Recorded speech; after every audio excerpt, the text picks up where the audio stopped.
Good evening, ladies and gentlemen. Kindly settle down. We are about to commence the program. I got another 3 minutes. But before that, I thought I'll tell you what's happening in MMA in next few days so that you don't miss them. All the viewers watching this program live as usual, if you have any questions, to the numbers what is shown on the screen. Otherwise, we'll also have a Mentimeter QR code. You can scan the QR code and send the question. All those who are here, there's a Mentimeter QR code will be on the display there. And can I have the QR code please on the board? So the QR code, you can scan the QR code and send your questions. All your questions will be responded by the distinguished speakers. Now, before I move further, there's an event which is happening on 26th of May. Lead and Grow is our most popular series, and we all know that we strongly believe to be a great leader, to be a great reader, and it's happening on the theme, the Greatness Guide to Maximize Your Gifts and Become a Legend. This is Robin Sharma's book. We have three outstanding speakers who will be discussing this. Then we also have a storytelling, the new age brand building strategy that we are doing at the Andhra Chamber of Commerce that we do every month with different organizations, different places. Then on Thursday, the 5th, again, not to be missed event, outstanding event. At least I'll walk miles to listen to this gentleman. From boardroom to banyan tree, a journey of conscious leadership. We have Subha Vaidyanathan, founder, chairman of Satwa. He's come from Bali, Indonesia. And he'll be in Mr. Shyam Srinivasan, former MD of Federal Bank. He'll be leading the conversation with Mr. Subha. So this is again a brilliant event. Then again, we have Read and Grow on 19th of June. And 4th of July, please mark your diary. It's our annual general meeting, and also the award function of MMA will be held on 4th of July. Sunita Reddy, Managing Director of Apollo Hospital, is kindly agreed to be the chief guest. You know, we give award under 4 categories. We have got some outstanding companies already nominated them. The jury will be meeting soon. And we have invited Mr. Velu. You know, Velu is head of Mahindra automobile sector. He's one of the finest person in innovation. You see so much of innovation, what's happening in Mahindra and Mahindra, various vehicles produced by them. Velu is the man responsibility. Most probably he'll be delivering the keynote address. It's happening here on the 4th of July. Please come. It's a Friday. Come and join us, celebrate with us the achievement, what we have done for the last 1 year. We've done fairly well. We have done over 800 events, and over a couple of lakhs people have watched. Please come, join us, attend the award function, followed by AGM, and join us for the dinner that evening. It'll be a pleasure to host you at MMA on the 4th of July. Then on 12th of July, again, we have a lovely thing on discussion on the book, another thing. And we also have another event on July also. We have done 12th of July is a discussion on the book Read Hide 2.0. It's a book authored by the chairman of AACTE. He's going to be with us, Mr. Sitharaman, co-chair. We got two outstanding panel again. The director IT Madras, he'll be one of the panels, and also the Vice Chancellor of Shastra University is also going to be joining us. And we got Lakshmi Narayanan, former Cognizant founder, chairman of Cognizant, is there. So we got a very outstanding panel again lined up for you. It's happening on 12th of July. Then we also trying to do something on the balance of life, because a lot of things are impacting mental health and things. We thought we must do this. The balanced life, building resilience and wellness for management professionals. We got Dr. Madhumita. That is going to be fixed, and she's coming out with some outstanding speakers, doctors to come and share with you how you should take care of your health and what is going to be meeting some preventive injections and what there is, and dietitian is going to come and speak. I thought because our corporate professionals and members were very healthy, but still we thought somebody come and tell us something. I'm quite sure it'll add a lot of value to you, because you are healthy. I've seen most of you don't eat anything what we give in IT also. You don't touch them. So you're very calorie conscious. So we thought we must speak to you. Coming to today's event, we are indeed privileged to host this event today. When the event happened, I had a short chat with Policy Matters, Satyamurthy. We always collaborate with Satyamurthy Policy Matters and Peninsula Foundation, that we must do an event. But we are about to do the event. That surgical strike happened. Then we couldn't do anything. Then we thought we'd wait for some time and settle down. Then a lot of things are happening. A lot of requests from members. They really want to know and give a clear perspective from very, very high-ranking officials who have seen the operations in different. We got 3-4 outstanding Army and Air Force officers. And we are indeed blessed and privileged to also have with us the serving general, which is very rarely happen. Big round of applause to our serving general who joined us today. Yes, General Brar is there with us. He also going to share his set the context. Operation Sindoor and after. And I don't know at all, because you all Must have seen so many newspapers, watched so many televisions. Anything I had, again, I'll be adding only more news. Let's hear from the people who are going to be here, who are going to be talking to you with authority. What they are, each one of them are expert in their respective area. Gentlemen, put your hand together to welcome the outstanding panel for this evening. The two gentlemen joined us on online. I'll introduce them later. Those who are in person, I'll request them to take their place on the diet.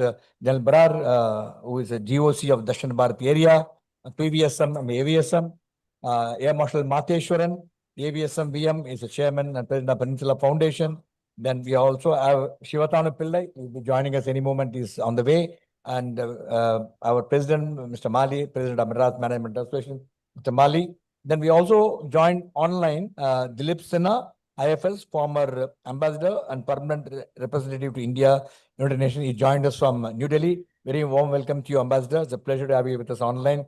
Then we also have with us General Arun, well-wisher of MMA. You all heard General Arun on many times. General Arun has joined us online. He's also traveling, but we cannot afford to miss General Arun for this program. I request them to join.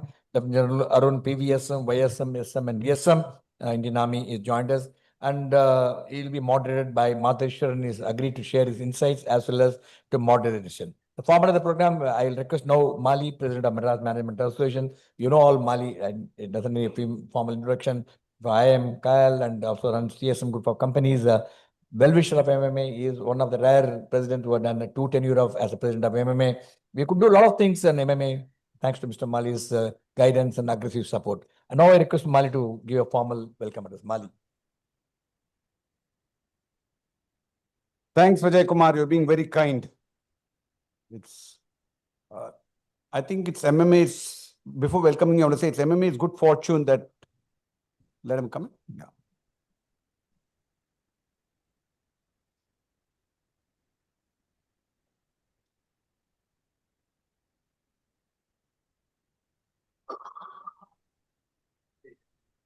Yeah.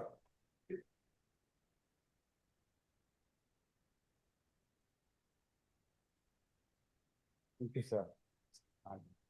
Ladies and gentlemen, Mr. Sivathanu Pillai, founder of BrahMos, has joined us.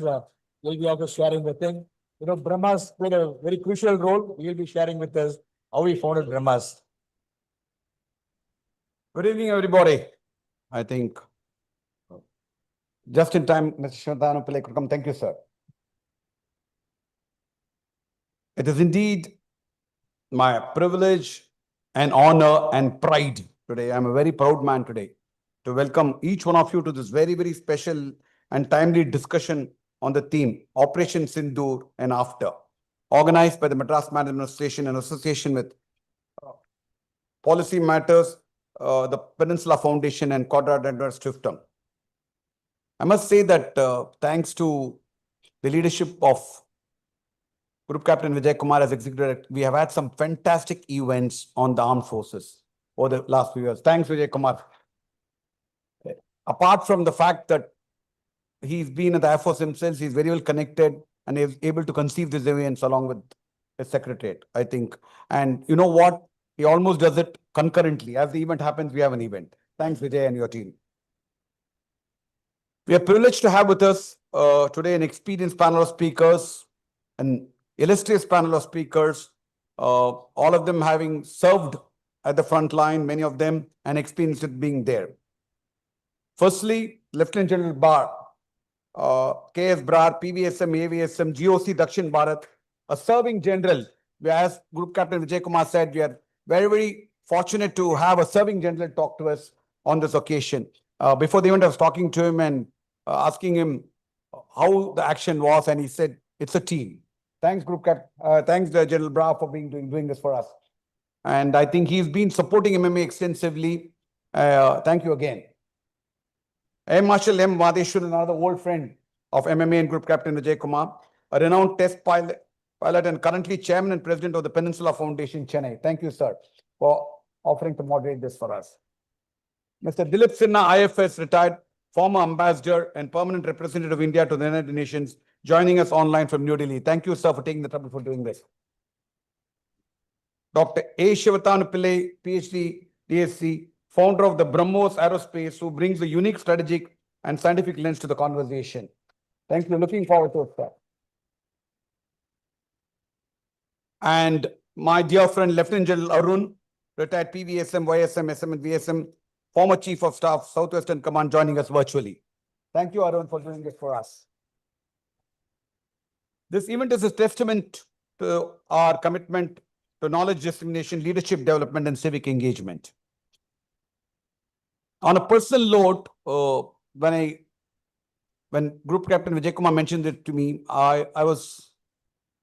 it took me back, let's say now 54 years, I think. I was an 8-year-old boy when the India-Pakistan war in 1971 happened. I remember even in Chennai, there were blackouts. We had to stick black paper on the windows, and there used to be drills, Air Force drills. And that war took 14 days. Okay. And my images of Lieutenant General Niazi signing the surrender document in front of J.S. Arora is still vivid in my mind in the newspapers. It's a moment when I first experienced what it meant for India to win a war against Pakistan.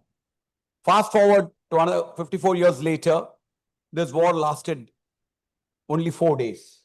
And it's a real tribute to our armed forces. Thank you, Lieutenant Bar, and your entire armed forces for making this happen. We are indeed very proud of you, and we are just can't wait to hear from you what happened actually. Thank you, sir. Thank you, sir. Operation Sindoor by itself, the name itself evoked many emotions. It was cultural, it was emotional, and had many connotations. I think what made us all very proud was the way we handled the situation. Whether it was strikes, and we were retaliating to what happened in Pahalgam, where 26 innocent tourists were killed. And the way this war was handled with such precision, a war which was won, I don't know how many times the LOC was actually crossed, and so precise targets without hurting civilians. I think it's, for me, it was a marvel that I never realized the Indian armed forces had such kind of technology and such precision attack capabilities. I think this war demonstrated the fact that Indian Army and the Indian forces have come a really long way in technology, and literally the way wars are going to be fought, in my opinion, has changed forever in my opinion. It's simply fantastic the way it was done, and in 4 days flat before a ceasefire offer was given to us. Today, in the aftermath of the war, there are many pressing questions which may come up for discussion. I think we should get some light on those things. Why did India choose to accept a temporary truce, even if it appeared to have the strategic upper hand? I think that's a question that has been discussed largely and in social media. What are the short and long-term implications of the ceasefire on Indo-Pak relations? How do these developments impact regional stability, and what lies ahead? To address these and more, we are privileged to host this discussion featuring veterans of military strategy, diplomacy, and defense innovation. I must mention in the context, we are fortunate to have in our midst Ambassador Tirumurthy, who was India's permanent representative to the UN. I'm sure he'll be an interesting part of this discussion. Thanks, Tiru. Tiru is a dear friend also. I'm taking the liberty of using that term. Thanks, Tiru, for coming here. I take this opportunity to thank my colleagues on the MMA Management Committee, members of MMA, our partner organizations, CAS, for their continued support, our esteemed invitees from diverse institutions, viewers from across the world who are joining us live. My compliments to the MMA Secretariat, I did that in the beginning, for conceptualizing and organizing this. I just would like to sign off on a very proud note. We in India have many things to be proud about. The way our economy is developed to be among the top 5 economies in the world, our digital payment revolution, our technology prowess, our space missions, etc. But Operation Sindoor is a very, very special moment for all of us. The way we dealt with the world and way we handled the enemy country. I think it's a very, very proud moment for all of us. It's been possible to the armed forces. Jai Hind on that note. Thank you, armed forces, again. Looking forward to a really inspiring discussion. That's the word that comes to me. Thank you. Welcome all of you. Thank you, Mali, for the formal welcome. And now we'll move on. I'm going to request Air Marshal Matheswaran to come and set the context, and thereafter he'll take on. As usual, I said, if you have any question, we use technology very extensively. We've got a Mentimeter. There'll be a QR code there. Just scan the QR code set so that we can accommodate as many questions as possible. Because I know each one of us here, we are expert. We know so many things. If I give the microphone, I know you'll have another lecture from the audience. Actually, I won't avoid it. That's the reason. Now, before I call upon Air Marshal Matheswaran to tell, I'm going to introduce the distinguished speakers for this evening. We'll have the Mayor AV, please.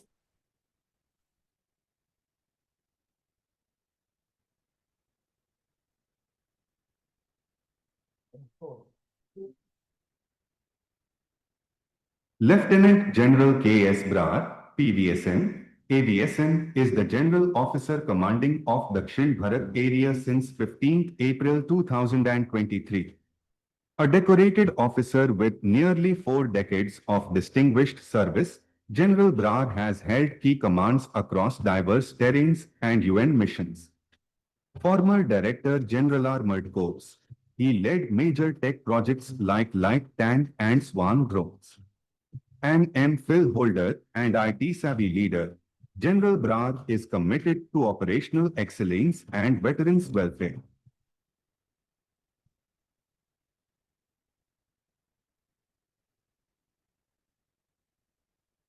Air Marshal M. Matheswaran, AVSM, VM, Ph.D., retired, is a distinguished IF veteran, fighter pilot, and strategic expert with 39 years of service. An experimental test pilot and former Deputy Chief of Integrated Defense Staff, he holds deep expertise in defense strategy and R&D. A Ph.D. holder and Harvard Senior Fellow, Air Marshal Matheswaran is Chairman and President of the Peninsula Foundation, Chennai. He also advises aerospace and defense industries as a strategic consultant.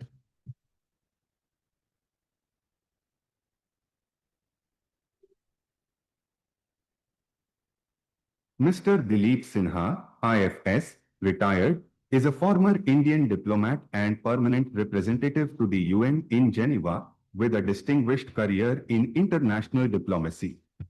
Mr. Dilip held key roles including Ambassador to Greece, Deputy High Commissioner to Bangladesh, and led India's multilateral diplomacy on the UN Security Council and climate change.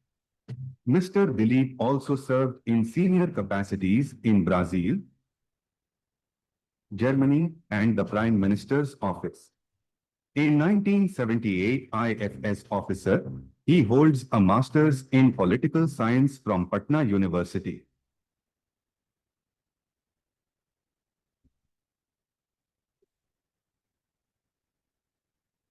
Dr. Sivathanu Pillai, Ph.D., BSc, is a renowned aerospace and defense scientist. As the founder of BrahMos Aerospace and father of BrahMos. With over 50 years of contributions to ISRO and DRDO, Dr. Sivathanu played a pivotal role in India's missile and space programs. A Padma Shri and Padma Bhushan awardee, he has held leadership roles in academia and continues to advance hypersonic technologies and innovation.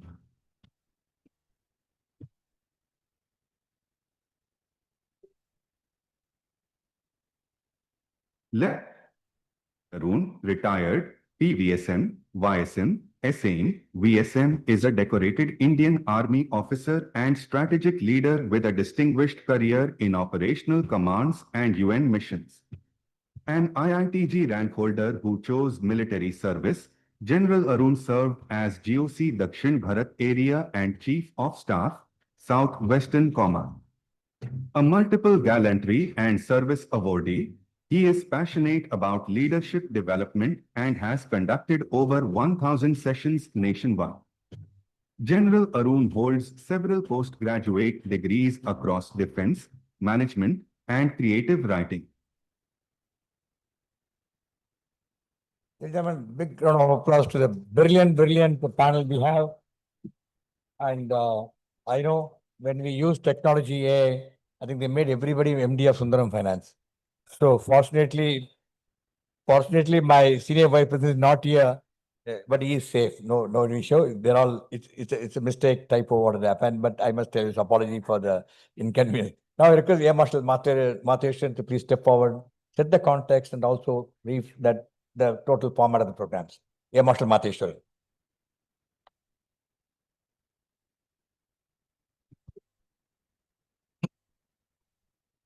Thank you. Thank you, Vijay, and thank you, Mr. Mahalingam. Good evening, ladies and gentlemen. It's a great pleasure to be here this evening, and fantastic to see a full house. Excited to hear from the experts. We have a wonderful panel. Before we start the panel discussion, which I will give the context before we start and lay down the rules of the panel discussion, it would be in order to welcome the GOC to give his overview and his address so that the panel discussion can start subsequently immediately after that. Right? Let me welcome General Brah.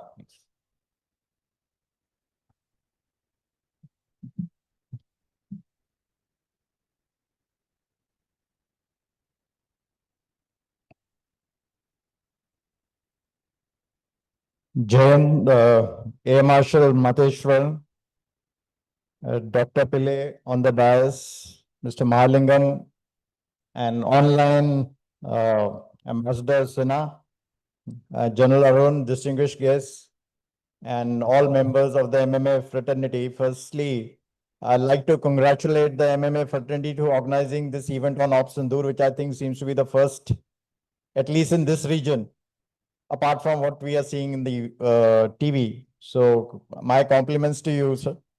So at the outset, sir, let me begin by paying on behalf of the armed forces gratitude to everybody, the whole nation, all the people, for really expressing their emotions toward the armed forces, reposing faith in us, and acknowledging our professional competence, technical skills, and valor. So thank you so much, and thank you very much, sir. So time being short, I will straight away dive into the topic.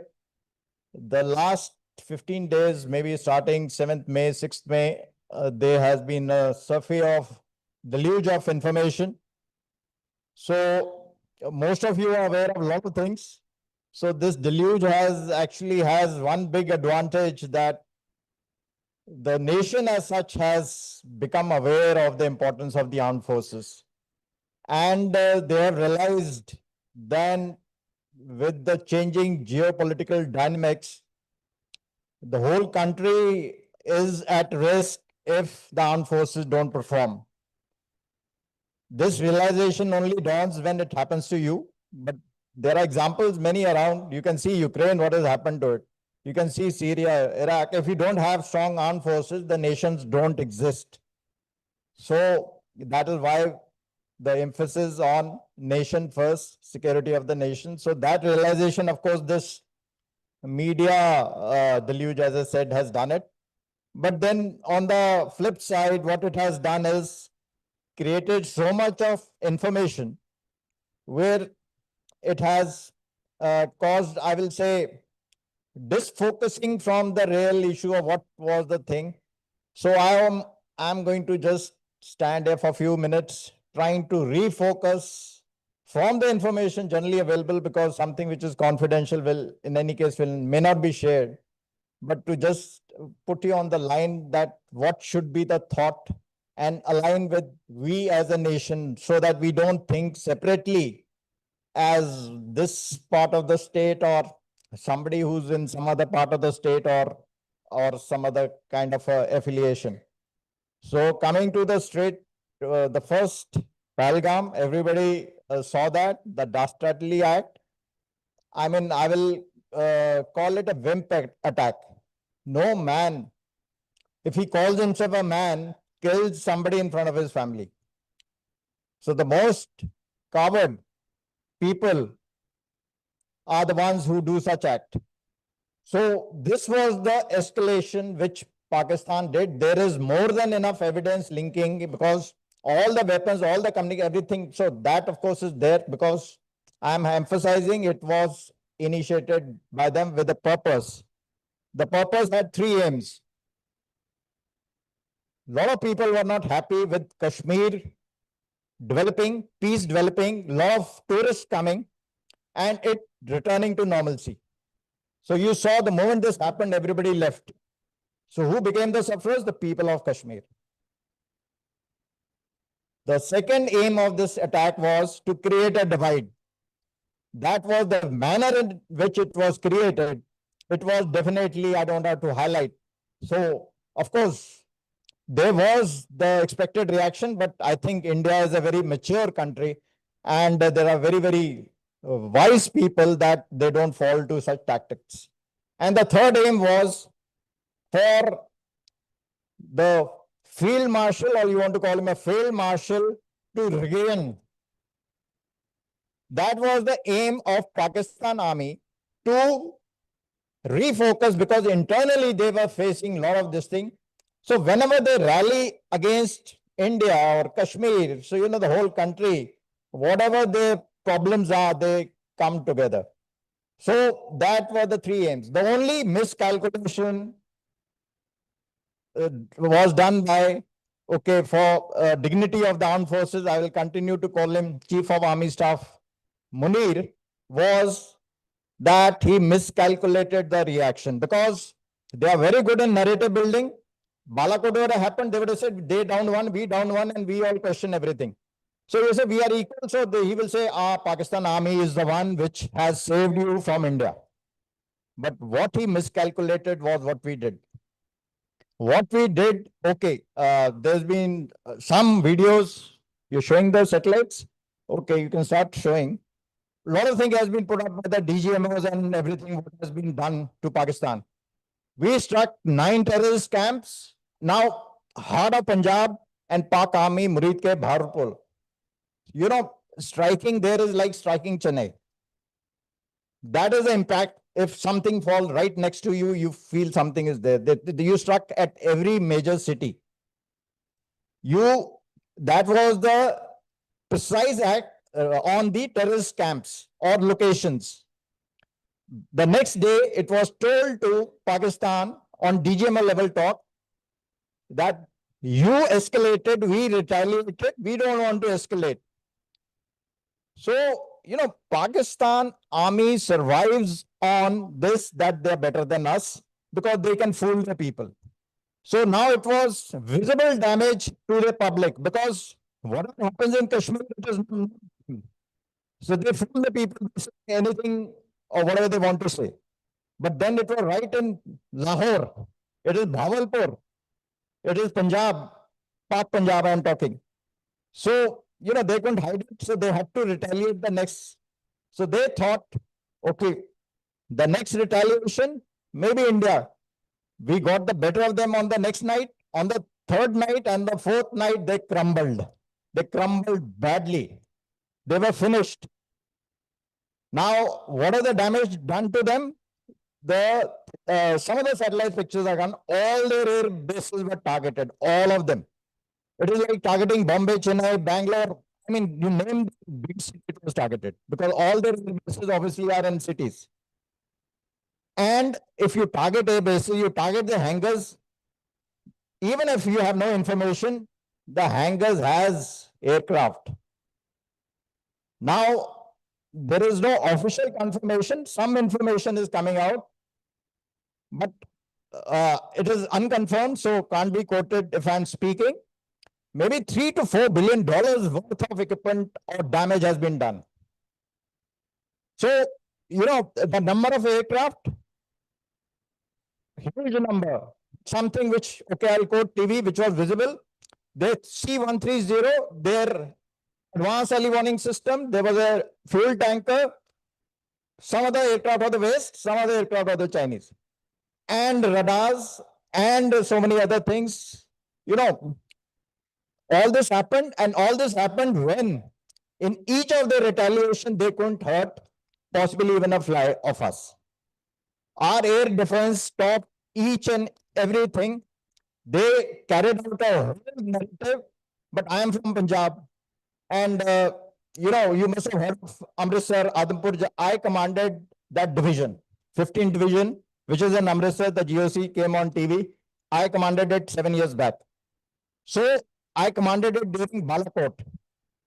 During Balakot, we had the deployment. Of course, it was some of the things coming up, but I am fully aware of the scenario. I can imagine we downed some because it never got escalated, but we downed some drones that time. So, we don't publicize, but that time also had it got escalated. So the only damage they could do was, I think one house in Fresh village, lady died, but rest all damage was in LC, across the LC firing, which keeps happening, RT shells, and they can't target army because they don't get, so they punch, they hit a good. Civilians, some civilians, unfortunately, and in the whole of this operation, I think we had just 5, but you have an official record, which has been said 100 plus terrorists. You have seen the funerals, and the big names, some of them may not be known to you, have been killed, and you have the army standing next to them. So what does it say? It is like Hafiz Saeed is this thing. Of course, he was not there. He would have been maybe shot down that time also. So, immense damage has been done. It has hurt them sick. It has really hurt them badly. All this narrative, I will try and speak of it later, is just a cover up. It is a huge cover up. And possibly what will happen to Pakistan, God only knows. But they made a very, very big mistake by doing all this.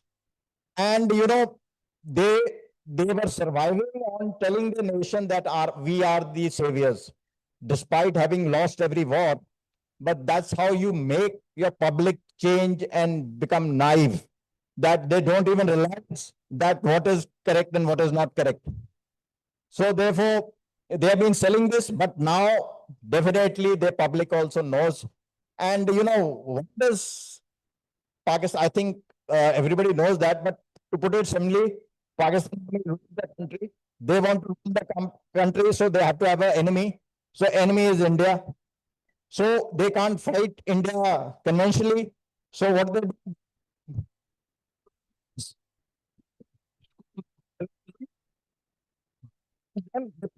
These guys from the poor families, and they are radicalized in thought, and give them a larger cause, send them across, and also take care of the families, even give them drugs. So, this is a factory. You kill 100, 100 will come. So the target actually is not the terrorist or these people, it is the Pakistan army. So the actual hit has been done on Pakistan army, and Pakistan army comprises 90 or 70% of Pakistan Punjabis. They rule the country. Rest of the country is in quite a bad shape. Rest of the regions are in bad shape. So, this is the thing which has been achieved. I won't emphasize more than that. There has been some talk on, you have seen that this 4-day war got closed so quickly. I think this is a marvelous achievement. I will give you an example. I was DG Army Corps. The Ukraine war had just started. And in the first month, when the Russia was on its back foot, the delegate, high-level PACOM chief and everybody came on some discussions, and one was part of it. So I just remarked, Mecca, this is the time to exit. You're on the winning side. They had some people who were part of the NSA and other, higher level decision making. They said, no, we will finish Russia this time. Look at their vision and look at their understanding of warfare. Now I want to highlight, tell me, World War II, if you go to the statistics, the number of casualties, aircraft, ships lost by the West is double the number what has been lost by the other side. It was the atom bomb which made them sign that thing. And of course, Hitler's that thing, that I will not get into details. After that, has West won any war? Any country of the West, tell me, which war? Afghanistan, you've seen the state, they defeated around 20 countries getting together against a middle level, not even middle level power. So Afghanistan, they had to exit. Vietnam, they had to exit. Ukraine, they have to exit. So which war have they won? China, have they fought any war? 79 they fought, they got lost. After that, they never fought a war. So what is this narrative? And we have fought every war and won. We have fought insurgency, we have fought JNK. The 62 thing also, where it was a strategic decision for us to withdraw. But wherever we stood, if we were 100, 4,000. You have Joginder Singh PVC, you have Mahavir Chakra, Jaswant Gad. These people stood there. You have Chushul, last man, last round. So, people, this narrative building has to change. So anyway, so this closure was done in a very fine manner. And if we still question that, then definitely we are challenging our strategic wisdom.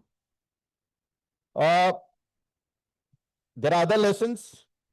DRDO chief, their equipment and everything has been proven, BrahMos, Akash and all. Make in India, we have been trying. This was the result. We have a long way to go because it's a tech war, but definitely our equipment and the equipment which we have, the Chinese and the West equipment has failed. We have won all wars against Pakistan when Pakistan was using Western equipment. So why are we saying Western equipment is good? So, it's again a narrative which has been built on you. So, there are many, many points which needs to be understood.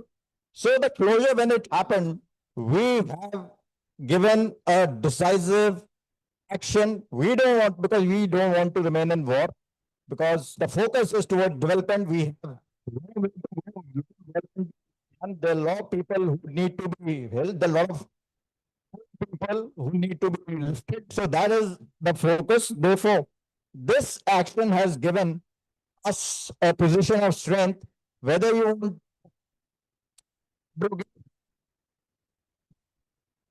so you can do anything. Pakistan has no capability to react because they can only talk now. So now is the other organs of. So in the TV, why I have emphasized this, TV is discussing what I have said is very clear. Please discuss the military ops is done. Discuss something ahead of it. You see, so if people want to confuse, they will confuse you otherwise. So that's why I thought, let me put this thing, military ops is done and dusted. It will put the Pakistan back into, I can't use some other language. They are gone. So where you want to go from here, it is your choice. So that is the other organs of power. So I would have finished here, but maybe a few points. Make in India, of course, is very essential. I have been part of a lot of projects, and I think here also we had 1 or 2 sessions, Zorabar and all this, and one is interacting with all the tech and other things. So this is the thing. And South India, Chennai, and you people are the ones who can really push. And the effort of Indians can really take, because Indian Army, if you rank, they put us some 3rd, 4th. And this 3rd, 4th is not because of what we are, it is only because that we are relying on others. Otherwise, I can tell you, I told you which country has won the war. So, I will talk about UN a little later. So maybe this narrative what you can show. We have ambassadors who are permanent representative and all that. I was in 2-3 UN missions. I was in South Sudan. So I want to give you another narrative which you can show that. Okay, you can show that video.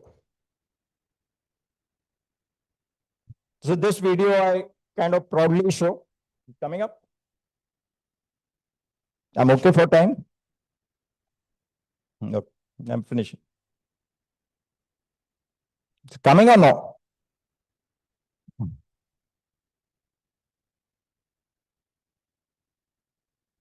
No, not this video here. That's 71.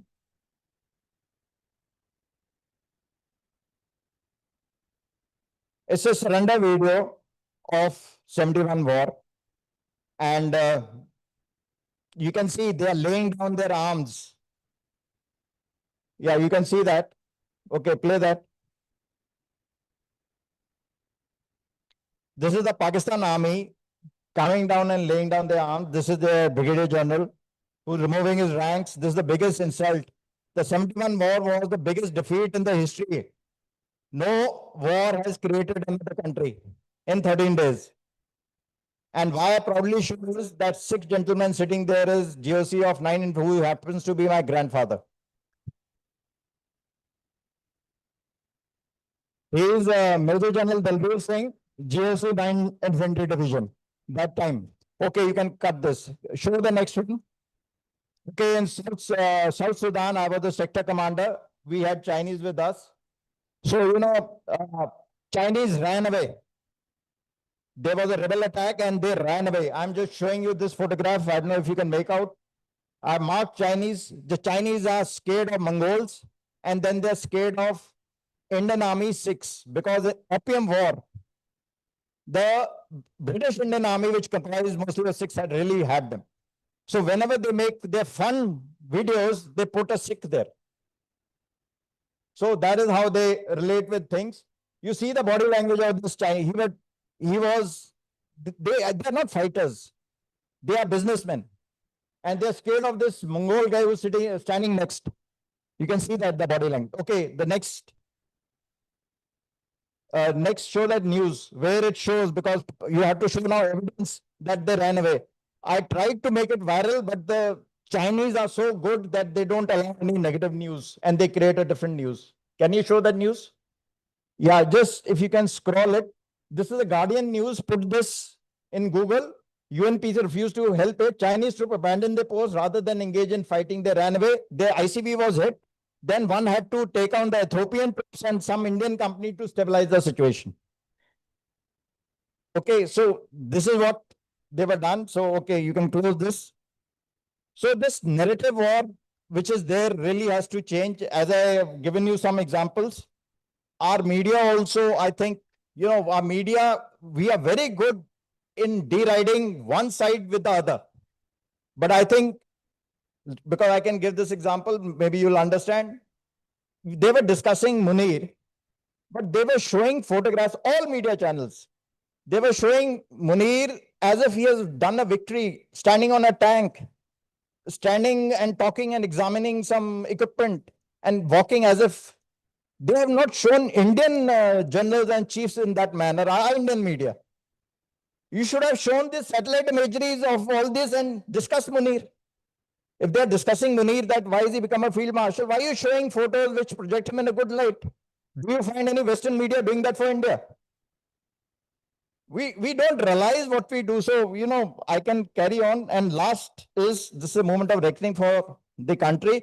Because, next, when China, this thing, Chennai is not in the rear. Chennai is in the front as far as China is concerned.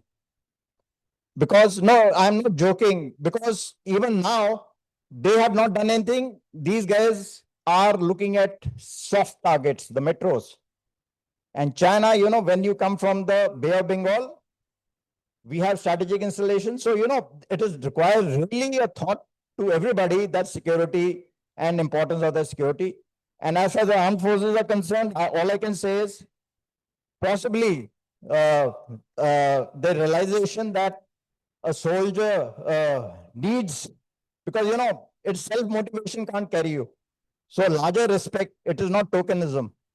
Maybe the Agniveers, when they come out, please take them in the industry. When the ESM retires, you can see the army officers, they are the best when they retire. As corporate leaders, as motivational, as technology, as logistics, as administrators. We have example of Group Captain Vijay here.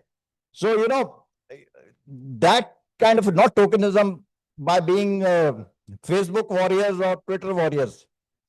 Something by which the armed forces, the respect, and sometimes there are turf wars. Because, please also understand, we are fighting an army which is ruled by their army, both Pakistan and China. So if the sensitivity is not there, because in a democracy, this is how it happens. But sometimes we get into a turf wars. Armed forces is a BrahMastra. Keep it to one side, respect it.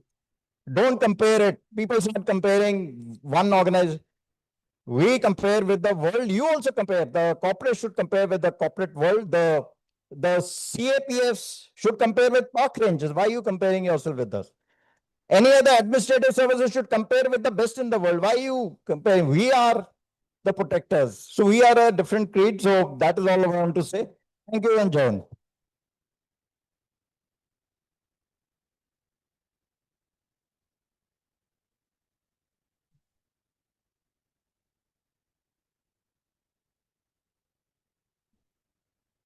Thank you, General, for that wonderful overview. We now come to the panel discussion, and it's indeed a great pleasure for me to share the uh, panel with my colleagues, Dr. Sivathanu Pillai, Ambassador Sinha, and of course, General Arun. So what I'll do is I will just lay out the context. I'll split my session into two parts. For in the beginning, 5-6 minutes, and the end, 5-6 minutes. I'll request the other panelists to take about 10 minutes to 12 minutes in their inaugural initial comments. And thereafter, we will, in the second round, we will bring in a question answer format with last 30 minutes open to the audience for their question and answers. So let me put out the context. Clausewitz famously said, war is an extension of politics.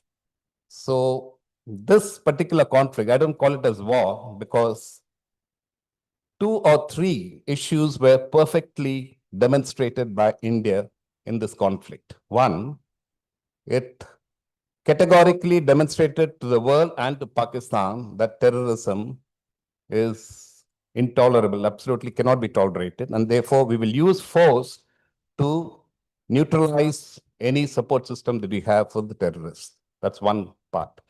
Second is, we will cross the border, which we demonstrated during the Balakot strike.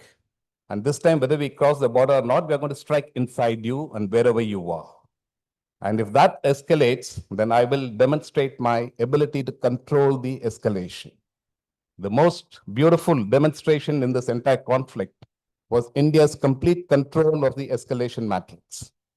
And the whole world has understood that part, and that is something we need to understand and appreciate that as well, irrespective of whatever kind of a narrative that you can hear anyway. In any modern warfare, control of the, and in a nuclear environment, that particularly in that context, control of the escalation or escalation dominance, as we call it, is extremely important. And if I put it after the 10th strike that brought them to their knees to ask for ceasefire, I would now translate that into this being the only and the first case of a conflict situation between 2 nuclear weapon states, where one nuclear weapon state disarmed the other nuclear weapon state. That's the way we need to see it, right? And this is extremely important. And this message has gone right home, forget about Pakistan, to rest of the world. And what is important is we live in a world dominated for the last 500 years by Western powers. The West still calls the shots. They write the rules. And they build the narratives as well. And therefore, when we went to action here, there were 2 or 3 things that were singularly different. One, after 71, and to some extent after 99 Kargil War, here was a demonstration of a clear separation of individual duties. The political leadership did their job.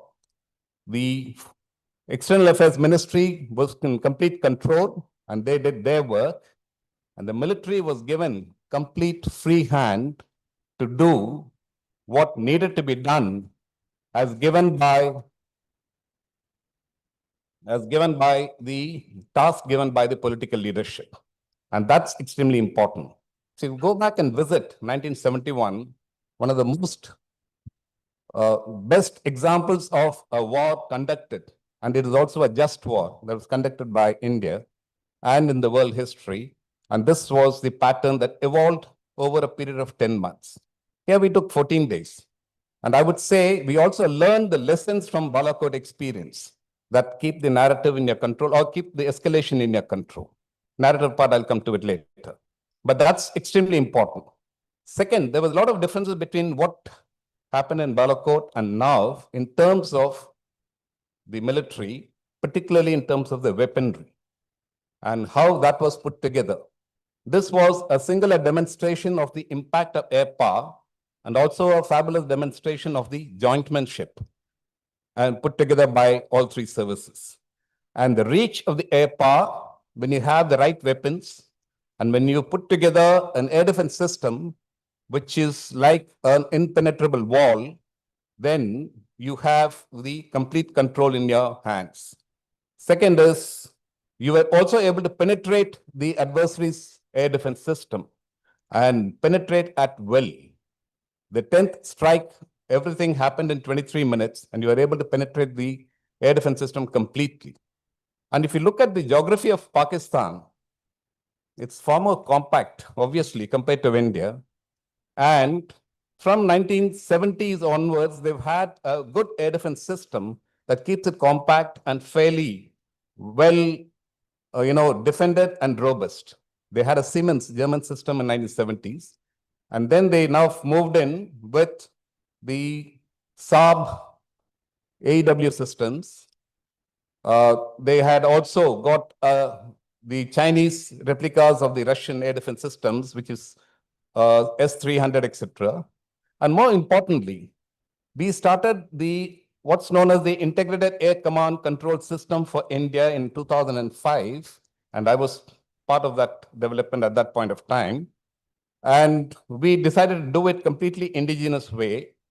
And it's taken and grown extremely well. What does that do? It integrates all your radars, all your missile systems, all your guns, and all your legacy systems. It's all networked.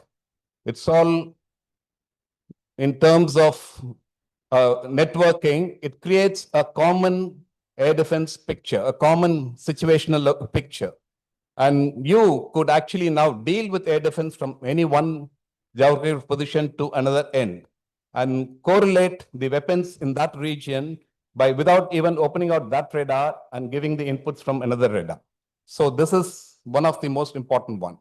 This gets divided up into an exceptionally important intelligence inputs, which comes from ISR, satellite-based inputs, as well as aircraft-based inputs, and then the human comes into the picture. The processing of the ISR is in real time, and that's extremely important. And then, of course, you have your electronic warfare, your deception mechanisms that are part and parcel of the electronic warfare issues, your SIGINT, your ability to now bring in cyber warfare mechanisms, all that are part and parcel of this entire warfare. And therefore, when the first day's narrative has been built up by Pakistan, we didn't worry about it because we focused on the objectives. And remember what the DG Aerops clearly said.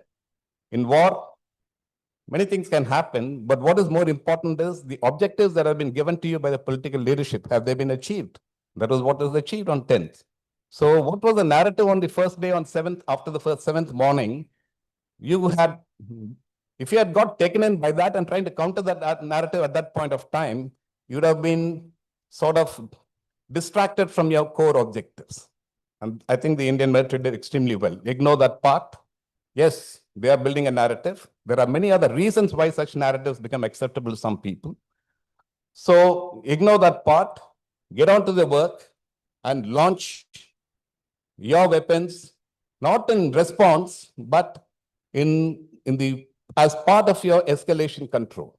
So just remember, when the strikes were launched on 7th early morning, it was not an attack that had any surprise at all. The Pakistanis knew very well we are going to react and attack as a response to Pahalgam. And therefore, the military was entirely prepared.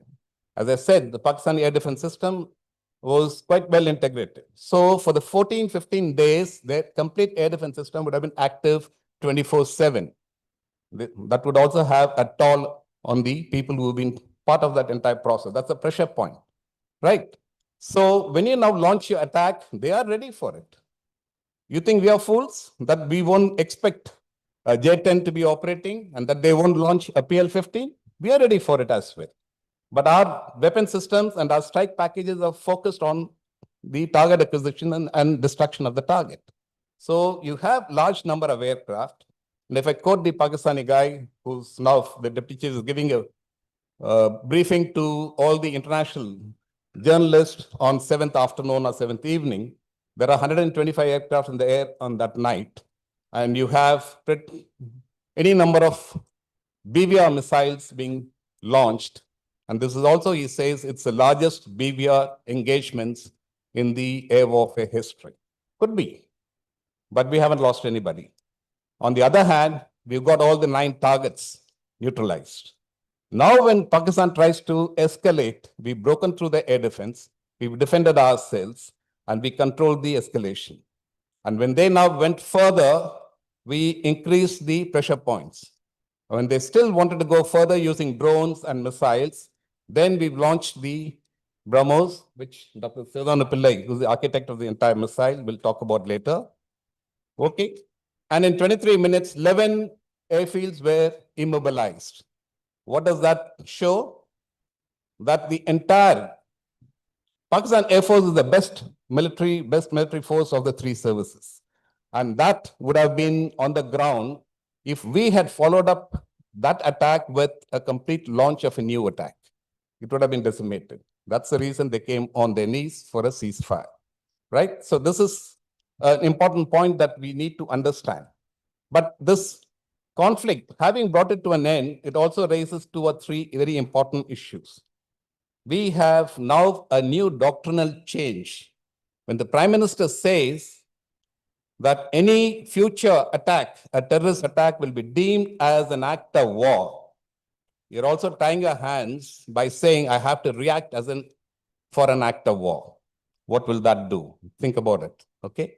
Yes, but that's a good message also to be sending out, because we are now changing from being a diffident, very slow reacting power to a firm and a power that will actually use force without any hesitation. There is a famous, formula that was devised by the CIA in the 1960s by a guy called Ray Klein, who measures national power. And that national power has 2 parts. One is the additive part, which just generally measures the population strength, economic power, military power. And then there is a product power that comes in, which is about strategy and the will to follow the strategy. We've always been seen by the West as somebody who's not strong enough to follow through the strategy, even though they craft the strategy. I think that story has changed on the 10th between the 7th and 10th of May, 2025. The future is going to be different. What will that impact on rest of the region, on rest of the world? And we are living in a world which is unstable, which is also threatening the 500-year domination of the West. We are pushing for a multipolar world.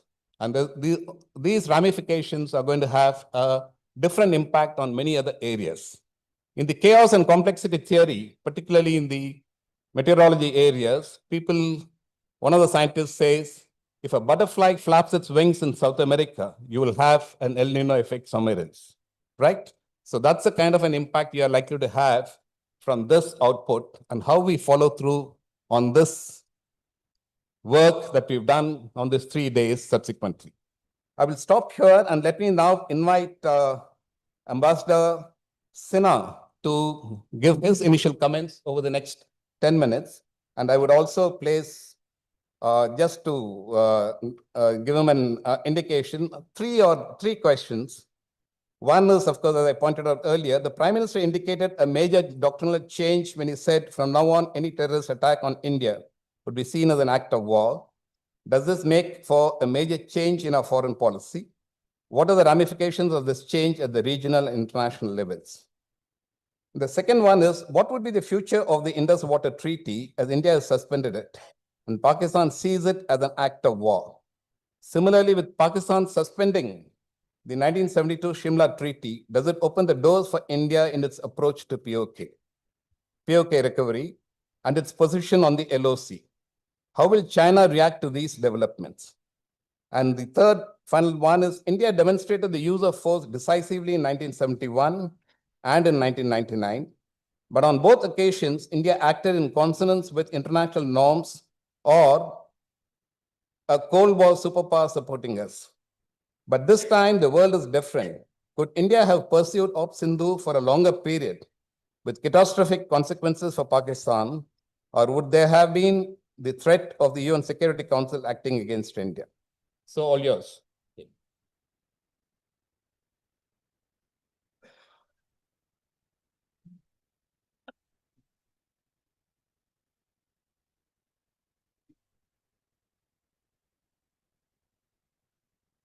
You're muted. Can you unmute yourself? Yeah. Sorry, thanks, I have muted. Thank you, Air Marshal Matheswaran, General Brar, Dr. Pillai, and General Arun. Thank you for inviting me to this seminar and for requesting me to speak and share my thoughts on this very current and an important topic. You have mentioned, General Matheswaran, Air Marshal Matheswaran, about the new doctrine, so I won't go into that. But it is, as you mentioned, and as everybody says, it is a new doctrine, it is a new normal. And it has evolved in other ramifications as well, apart from the fact that we will regard a terror as an act of war. The other implications of it are that there will be no talks necessarily if there is an act of terror, and whatever reaction we have to have may take place at any time in any form. And the other is that there will be no proposal for joint investigations. There will be no offer of sharing evidence, as was done earlier in the case of Pathankot and the case of Pulwama. The other response that we had earlier in the case of Sharm el-Sheikh, after the Mumbai attack in 2008, the two prime ministers met in Sharm el-Sheikh the following year, and there the joint statement said that dialogue is the only way forward. Now that has been discarded, that there is now a clear policy that we will react and we will choose our reaction the way we want to. And Pakistan will be left in a state of uncertainty about how India will react. And that, I think, is the doctrine that will really unsettle Pakistan. Now, when it comes to the global context, that is extremely interesting. That the global context today is quite different from earlier situations, in that the international order is in a state of flux. In fact, there are people who believe that the old international order has already, for all practical purposes, collapsed. And each of the three major powers is busy with its own major either war or preparation for war. In the case of Russia, it is involved in the Ukraine war. The US is involved neck deep in the Gaza war, Israel-Gaza war. And China is busy with its threats to Taiwan and the East China Sea, South China Sea. So this is a situation in which the countries of the world are not prepared to act in unison in any way against another new country or countries trying to go to war. And this is clear in the reactions that we had to our Operation Sindoor globally. When the terror attack took place on Pahalgam, there was universal condemnation. The Security Council met, and they didn't meet. The members met informally, and they adopted a press statement. And even though Pakistan is a non-permanent member and China is a permanent member, the press statement was extremely strong, and it condemned the attack, and it called for action to be the perpetrators to be identified and prosecuted. So that reaction was a reaction that was felt by all the other members, the 4 permanent members other than China, and the 9 non-permanent members other than Pakistan. So that is a new normal for us in the global situation, in that we are no longer outvoted in the Security Council. If you go back to the 1971 war, the war started on the 3rd of December, and on the 4th of December, the Security Council met and tried to adopt considered a resolution calling upon the countries to cease fire immediately. And that resolution had to be vetoed by the Soviet Union. And then there were 2 other vetoes in a matter of another few days. So that global situation no longer prevails. Now, when India launched the Operation Sindoor, the only countries that can be said to have spoken up in a slightly critical manner were China and Turkey. China said it regretted the Indian military operation, and Turkey said that it would not, it supported Pakistan's call for an investigation or a neutral or impartial investigation. All other countries spoke on expected lines. They called for de-escalation. They expressed concern at the escalation, and they called for restraint. Now, that's the normal reaction that any country would make to any kind of military escalation. So, globally, our position was fairly comfortable. One can't call it strong because the expressions of support that came to us came essentially from Israel, and it came from, to a certain extent, from France. Because France's statement was that it said that we understand India's desire to protect against the scourge of terrorism, which the other countries like UK, etc., did not do. But the US reaction was also extremely important, because the US reaction from the vice president was that it is none of our business, which meant it took a hands-off approach, which was not the situation in the earlier wars that we had fought. And the other, of course, was the more hilarious comment that came from President Trump, who talked about the war going on for 1,000 years or even longer, that we will ignore. So this is the new normal that we have, and the changed global context in which we were operating. Of course, it was helped by the fact, as you mentioned, that on the military front, the situation was always in our control. We led the escalation, and we were always in full control of the military situation, which meant that there was no fear of the situation getting out of control or spilling over into a nuclear confrontation. And in fact, although Pakistan did mention about its nuclear strength, the fact is that neither country did any kind of saber rattling on the nuclear front. So this was, to a certain extent, reassuring for the rest of the world that the military situation, although there was military action taking place, it was not a situation that was out of control and in danger of exploding into a nuclear war or even a full-fledged war. Although there were some concerns expressed by countries like Japan. Now, you had asked about I'll come to the Indus Waters Treaty after this. I'll take about the Shimla agreement that you mentioned, and the fact that Pakistan has said that it will keep the Shimla agreement in abeyance. Now, the Shimla agreement, one can argue in different ways. It has kept the peace between our two countries. At the same time, we have to accept that the Shimla agreement did not really resolve the issues, especially what Pakistan calls the core issue between India and Pakistan, which is the Jammu Kashmir dispute, as Pakistan calls it. But the fact is that in the Shimla agreement, we agreed, in fact, both sides agreed, that they would not change or seek to change the line of control by force, that it could be changed only by mutual consent. And this was, in effect, an acceptance that the line of control was the de facto border between the two countries. But since it was not called the international border, therefore, it could not be.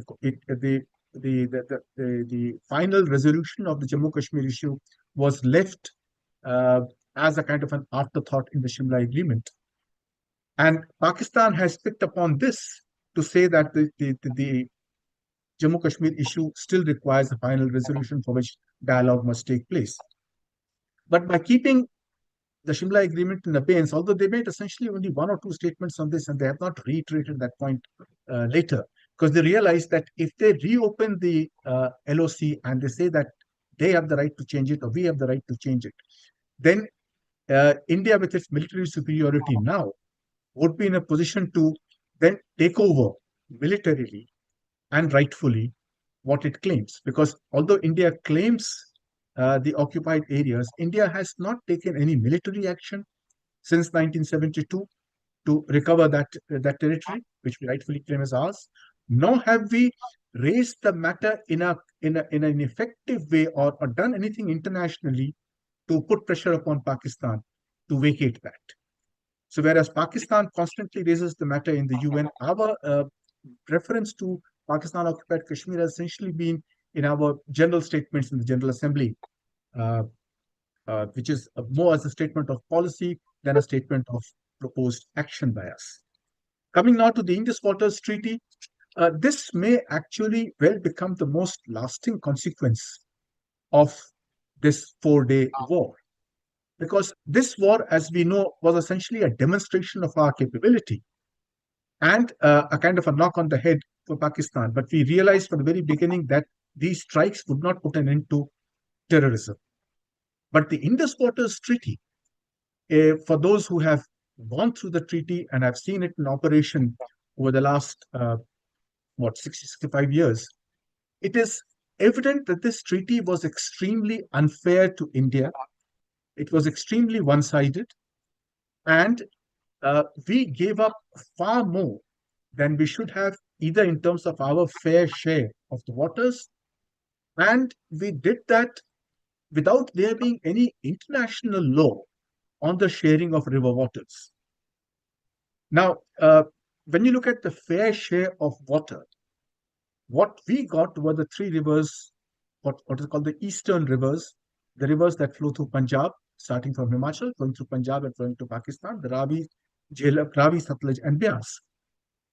And Pakistan got the three rivers of the north, or what they call the western rivers, the Indus, Jhelum, and the Chenab, with India being allowed a very limited amount of use of these waters. And India being allowed also to use some water for irrigation and some water for non-consumptive use of water for hydroelectric dams. Now, on paper, it seems that there were three rivers for India and three rivers for Pakistan. But the fact is that the waters of the eastern rivers, the rivers in Punjab, carried only 20% of the water. And 80% of the water are in the northern or the western rivers. And that is given almost entirely to Pakistan. Now, this is unfair because if you look at the share of the Indus Basin, and the whole Indus Basin, which spreads across India, Pakistan, Tibet, and Afghanistan, Pakistan has 47% of the Indus Basin. It share the rest almost equally, 7%, 6% is the share. So technically, in terms of the share of the basin, we should have got at least 37, 38% of the water, but we did not. And Pakistan claimed the water essentially on the basis of what is called the concept of prior use. They said, see, if anybody who is familiar with the canal system in pre-partition Punjab knows that most of the canals were in West Punjab, but they drew their water from the eastern rivers, which is Ravi, Satluj, and Beas. So they claimed that since they were using the water much more than India was, therefore they had prior use. But prior use is only one of the disputed principles that is used in international law on the sharing of river waters. The other principle is called the Harmon principle, which was propounded by none other than the Attorney General of the US himself in a dispute with Mexico. And Mr. Harmon said that the country where the river flows, that country has sovereign rights over the water. So you have two completely divergent principles: sovereign rights of the upper riparian and prior use of the lower riparian. And in between these two, there is no agreement. There are some things called the Helsinki rules that are performed by the International Law Association, which is a non-government body. The UN has adopted an act which is called the convention, which is called the Watercourses Convention, but that's been ratified only by 43 countries. China has not ratified it, India has not, Pakistan has not. Bangladesh now plans to ratify it, but that's about all the situation. So you do not have a clear international law on the sharing of waters, and yet India has given up 80% of its water to the lower riparian. So this was, and in this, the rights of the people of Ladakh, Kashmir, and Jammu were completely sacrificed. So it was very unfair in terms of the overall sharing and totally unfair in terms of the rights of the people of Jammu, Kashmir, and Ladakh. So the Indus Waters Treaty should be kept in abeyance. And the other point about Indus Waters Treaty, if I just have a few minutes, is that the Indus Waters Treaty, even though Pakistan got the 80% of the water, it got an excellent deal. Pakistan kept objecting to every project that we had that we were trying to build in Jammu and Kashmir. So our dams, not our dams, our projects on the Jhelum River, on the Chenab, Pakistan kept objecting to them and dragging us to the dispute settlement mechanism. Twice we won in the dispute settlement mechanism, and yet Pakistan kept taking us back. Then we proposed to Pakistan that it's important to revise the treaty, to modify it, to bring it in line with new technology, and to remove some of the anomalies in it. And Pakistan completely rejected out of hand our proposal. Now, this treaty does not have a termination clause, which again is a violation of international law, because the Vienna Convention on the Law of Treaties says that if there is a fundamental change in circumstance, then a treaty can be revoked. But the Indus Waters Treaty does not have an exit clause. So I think it is against prevailing international law, and it is unfair to India. So the fact that we have kept it in abeyance, I hope, is the first step towards abrogating the treaty and telling Pakistan that if they want to have any kind of cooperation, then they must come and negotiate a new treaty with us, which will be fairer and take into account our interests. Thank you. Thank you, Ambassador. That certainly it's a right step towards crafting a new and a fair Indus Water Treaty. Let me now invite Dr. Sivathanu Pillai, the architect of BrahMos missile. And the BrahMos missile is the hero of the conflict, if I may put it that way. It was fired in 3 versions: the Air Force version, surface to surface version, the Army version, surface to surface, and the air launch version from the Su-30, the cruise missile from Su-30 as well. Dr. Pillai, all yours.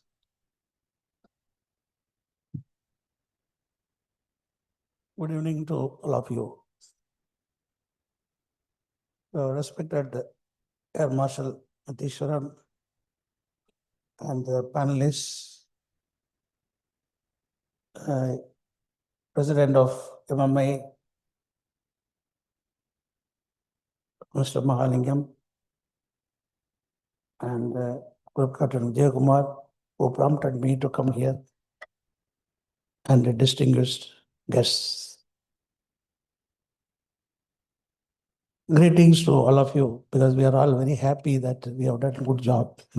It's a victory for India. Victory for the people of India. We look at it, victory for political leadership, victory for all the diplomats, victory for armed forces, victory for scientists, victory for all the industries, public and private, victory for everybody. So it's a war proved that India is a different type of country. We have to become a member of the Security Council. I think we have got our Mr. Tirumurthy sitting here, who was the UN. So it is necessary that we should put our strong case to be a member in the Security Council. Who else is powerful today?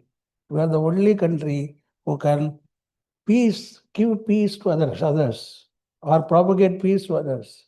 All countries are fighting among themselves, Only we can do that. You see, economically, we are having the highest growth rate, GDP growth rate today in the world, more than 6.5%. You see the military might, we have proved the network-centric warfare first time in the world. We operate, stop. That is the trend we have done. We see our 800 million youth, who has got? We have got the power, largest democracy in the world. And above all, we have got a civilization heritage. We look at all these things, who is qualified to be a member to give peace to the world? Only India. So India should be a member in the Security Council. That our diplomats now, they should act. Now it is their time to put the case very strongly.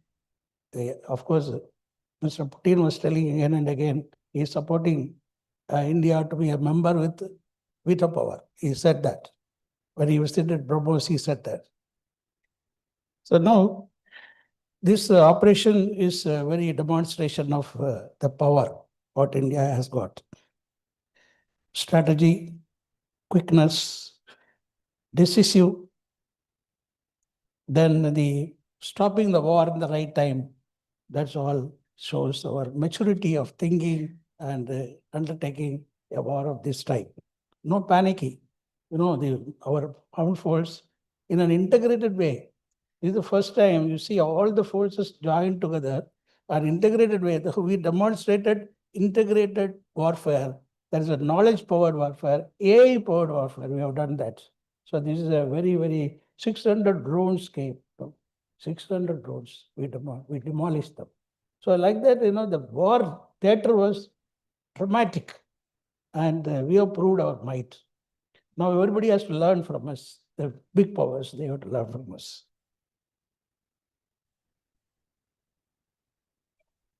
We talked about BrahMos operation. You all have seen in the TV. They are overplaying about the BrahMos now everywhere.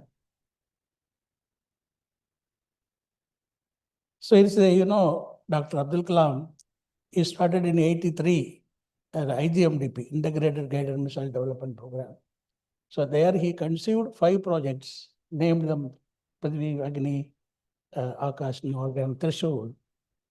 And he wanted that to be totally indigenous, because all the big powers joined together immediately and imposed MTCR, Missile Technology Control Regime.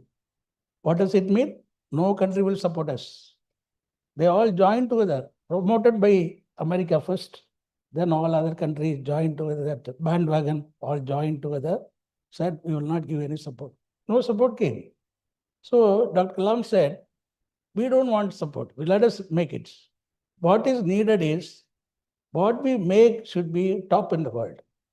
That means we need technologically different, and we should think about futuristic and warfare, and also you should evolve a new methodology for the design itself, new things. For example, all the ballistic missiles go in a ballistic trajectory. That is a parabolic trajectory. Our Prithvi does not go like that. It goes in a maneuverable trajectory. We cannot find out where it goes. It will go like this, go like this. The trajectory itself is different. First time it is conceived by Indian youth. Similarly, we have done the accuracy we don't have, because best systems are not available. So, but we have to make it accuracy. So the 4 young people joined together and they injected software into hardware first time, made a revolution. We are getting now accuracy less than 10 meters. So that type of thing is a power. We were denied of the supercomputer.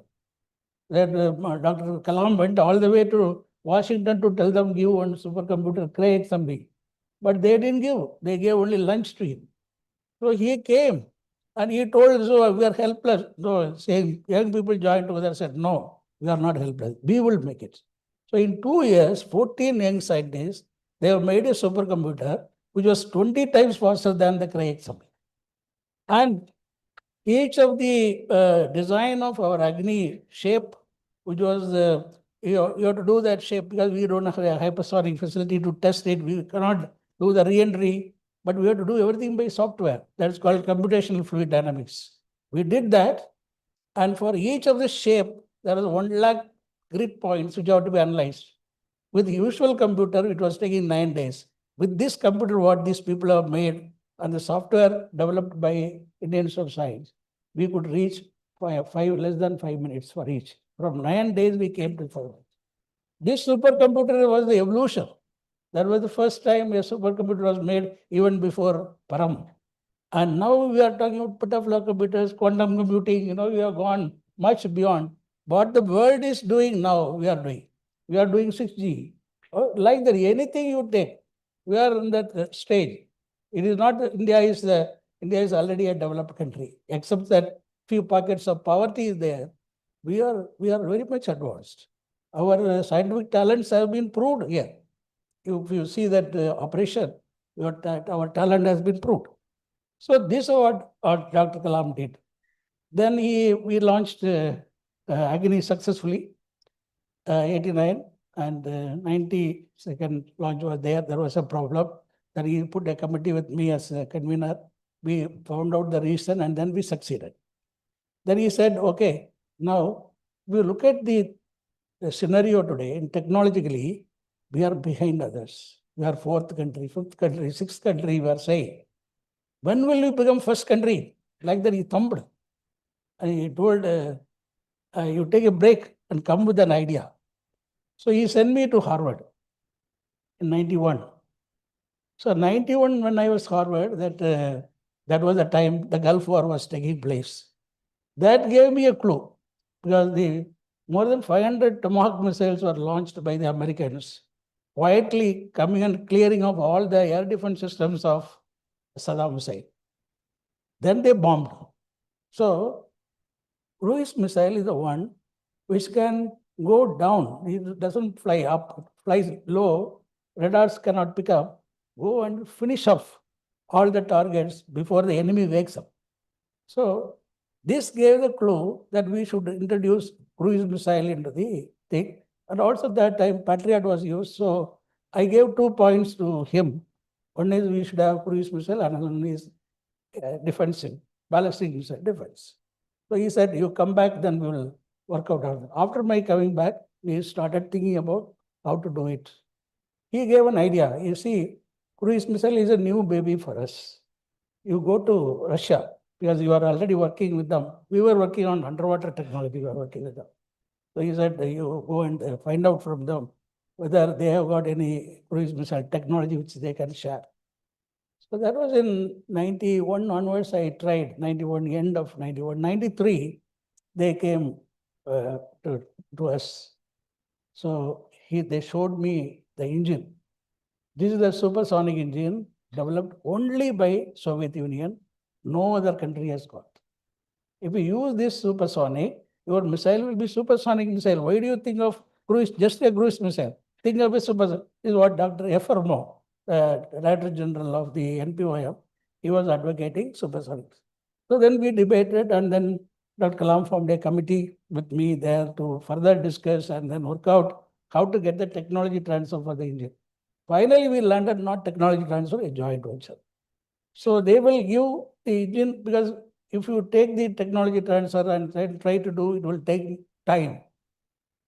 Maybe 15 years it will take. So quickly how to realize supersonic cruise missile, which is not available in the world. So why not we do it? So that means you can become number one in the world. So that in that direction, we formed a joint venture. Joint venture means they said we are pauper now. After 90, the Soviet Union collapsed and the whole of Russia was in a very bad condition with Elstein getting 3 times heart attack. So there was a problem there. So they said, we don't have money. We will give some technology. You put the money. Some $700 million they asked, said. We said, nothing doing. Joint venture means you have to put.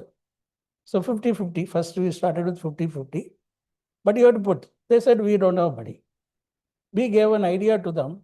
We are reimbursing our purchase of the MiG-21 long back, credit to be purchased. So we were reimbursing in kind. So we said, okay, from that we will take. So finally that was debated, discussed.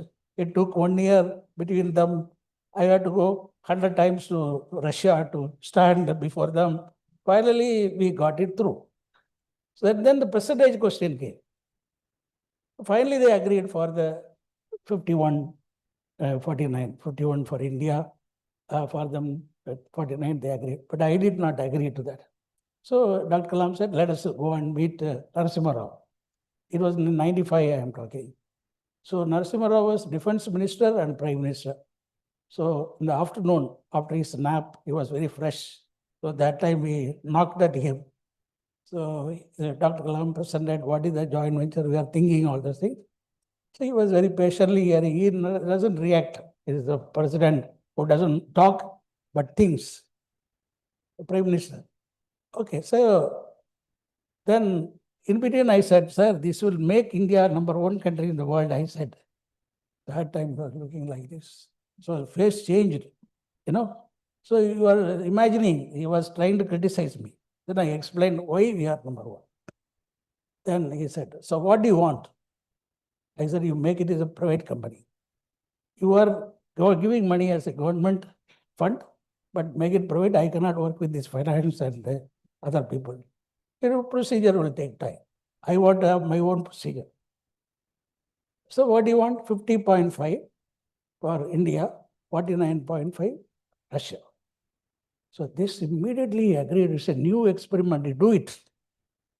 But it was a top secret project at that time. BrahMos was a top secret project. So he said that, what is the time frame? I said, 3 years will fly. So then we signed 91 CS, but he was out of the scene. If he wanted to do the nuclear test, we prepared the nuclear test during his time. But unfortunately, we could not do that. So he thought he will come back, but he didn't come back. He lost the election. Then he told Vajpayee that, no, this is the one we arranged, you must do the test. So Vajpayee and himself, they are very close. Only politically they are different, but ideologically, nation, they both of them looked in a big way. So what happened? Mr. Vajpayee did the test. Okay, that's a different thing. So that is the time we signed the agreement also. February 98, we signed the agreement with a lot of difficulties we had to go through, and we signed the agreement. Before that, we did the design. It's very carefully what we have done. 98 is, this procedure will take time. So we formed the team. Our team was in Moscow, and when Mr. Venugopalan, he is a propulsion engineer who headed the design team. So we put him there and we worked out, and the design was ready. So the 98, we started thinking about the money coming, because our money came immediately, but Russian money didn't come, so it took some time. So by the time Dr. Kalam also moved out of DRDO, that was the thing. So, but we continued, got the money, we did all the development. We made a tripartite agreement. That is the Russians, what they have to do, what the DRDO has to do. It was signed by Abdul Kalam as DRDO chief. And I signed for the BrahMos. So three of us signed a framework, how we should do it as an exclusive program. Then George Fernandez was the defense minister. I told him, I will not go for L1, L2 quotation and all those things. Okay? Because you make it a mess by doing that. L1 will be useless fellow, finally we have to give. And it will take time. It will take time. I don't want to do that. I will do that. So I will put a procedure, I have evolved how it should be done. So he approved that. So based on that, whatever contract we have given, two things we achieved. One is 50% of the money for our development came from Russia. It's a free money for us. All development, we are using the system. But 50% of the money I got it. They thought they are smart, but we became smart. Second thing, all the industries which I have signed contract, all on single tender basis, with a condition that they have to invest for production. So I gave a guarantee to them in an MOU that once if the production order comes, you will be the production agency, you will not change it. Under that condition, they put all the investment, facilities were built. See, without spending money, we have got everything done. And 20,000 people were identified, full-time basis, to work in the country. So like that, we started doing that, and finally you have seen a lot of things, tests are going on. So Navy said that we have to go for user trials. I said, what do you want? User trial. So 20 tests, this test. I said, nothing doing. You want to see a test with the warhead, put on a ship. So they put a ship, we put the warhead, with the warhead development tests are not done. But we did that and finished off their ship, the explosion. So they saw that, then I said, we don't want to use a trial. We accept the missile, they said. So all our ships are having today BrahMos. Some of the ships have got 16 missiles. Every 3 seconds, the missile can go against 16 targets. Now we have positioned 3 ships in this operation, all of them having BrahMos. That if the war would have continued, Karachi would not have been there. That's a type of preparation. So that was the plan. So then we thought, why not we give to army? This was our thinking, because in the contract with the Russians, it should be used only for Navy. But we wanted to violate that. So we demonstrated to Army Chief, General Singh, J.P. Singh, J.J. Singh. Okay, 5 minutes. So we put that with the GPS, we did that test. We showed him he wanted to see 2 tests, full 2 tests were there. Then they said, no, we don't want this type of target. We want to put our own target. They put. That was the time we had a little problem. The GPS, we used the GPS, which that was the day Obama was taking us, becoming the president. So they switched off that GPS, the Americans. So our missile did not hit the target, went down. Then the army said, no, there's a problem with this missile. I said, nothing. We will solve it within a month. We'll demonstrate. So within a month, we demonstrated, hit the target. Whatever target you want to give, any target we hit. Then they said, you have to repeat 2 times. Okay, we repeat 2 times. We repeated 2 times. Then they said, oh, you put 3 regiments, immediately we give order. So army gave immediately 3 regiments like that.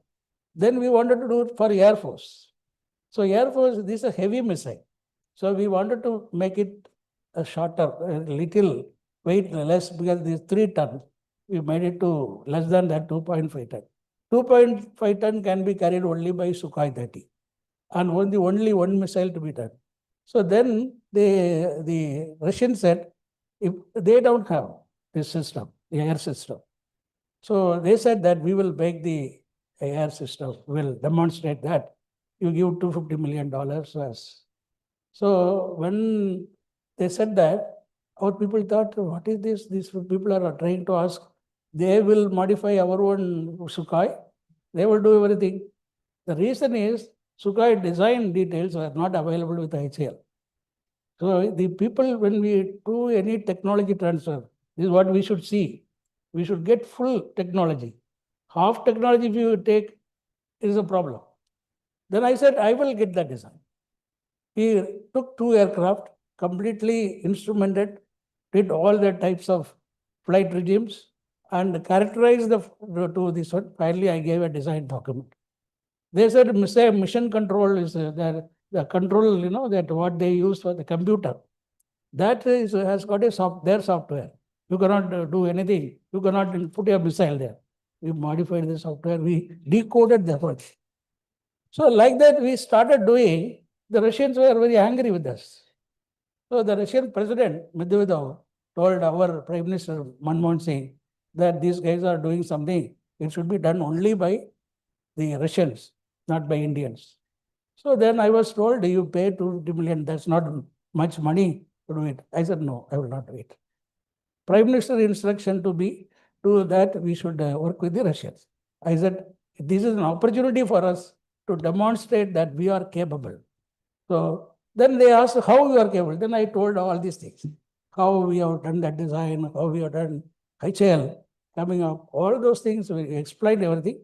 Then our government agreed, yes, you can do it. By the time Putin came, so when Putin comes, there is no problem, because he knows about us. He was part of us in decision making. He came to our headquarters. He inaugurated our complex, everything. So he was part of us. There was no problem. So we could finally make it working, air version, which Russians don't have. See the difference. We are partnered Russian, but at the same time we put them down. This is the air version which Air Marshal Matheswaran was talking about, air version. So this is the story of air version. Like this, we have to go through all these difficulties to see that the system works.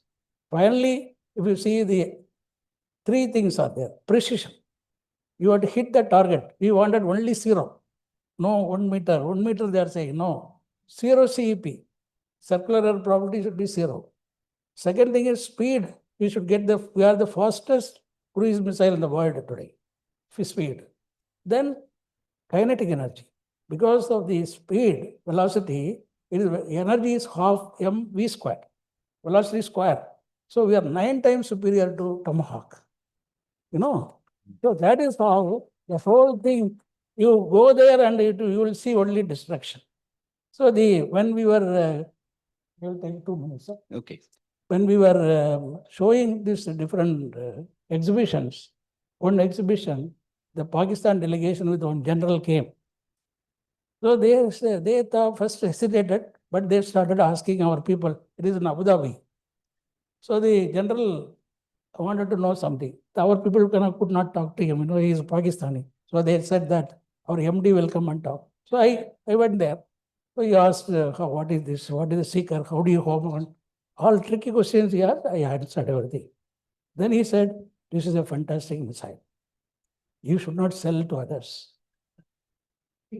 No, the idea we have come is to sell others only. Best product only we can sell. So you are going to sell to the Middle East? Yes. Will you sell to Pakistan? I said, sir, this is a free delivery item for you.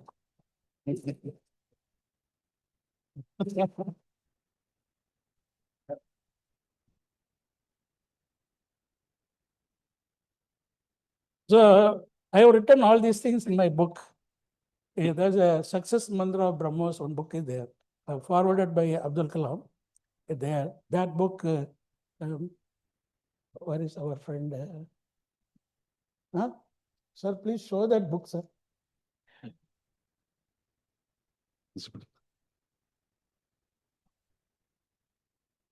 Thank you, Dr. Pillai. So there I have written this. The general, I did not name the general because he will be in trouble. So I did not put that. But I have mentioned this. Similarly, I have some other stories are there about the Americans. Big incidents are there. Because everybody has understood the power before we used. Understood. So that was the story of BrahMos. Today, we have got in large numbers. Our armed force, though they are very good in use, but they will say it is not working, it is not ready, all those things they will say. So to cover that, all the technical positions were made by us. It's now proven. So Storage, everything we made by us. And it's now proven. So it is now proven in the conflict. proven now. So thank you so much. He's asking me to. Thank you. Thank you, Dr. Pillai. So only last word, war is not over. Only we did the operation. War is not over. They are not going to keep quiet. We will have problems to come, but we have to keep ready ourselves. We have to be ready. Don't assume that everything is over.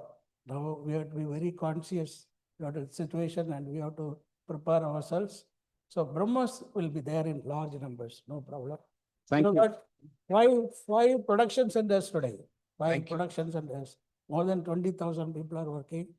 We are now started exporting. Thank you. Thank you, Dr. Pillai. Thank you. Yeah, may I now invite General Arun, and I would place 3 issues with you. One is the Op Sindoor is an example of excellent jointmanship, perfect integrated planning and execution. How does this portend for the future of Op planning in the context of CDS and individual services? Second is, of course, the doctrinal change announced by the PM. Does this imply a full-fledged military punitive action in the future?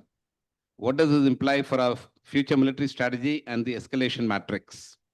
And the third one is the air defense has performed exceedingly well, and the ACCS projected a robust impenetrable wall while we demolished their air defense. Army tactical air defense stitched together by Akash Tir performed extremely well. What shape will this now take in the future warfare, given the fact that drones, missiles, AI, and cyber warfare will dominate the initial phases of the war?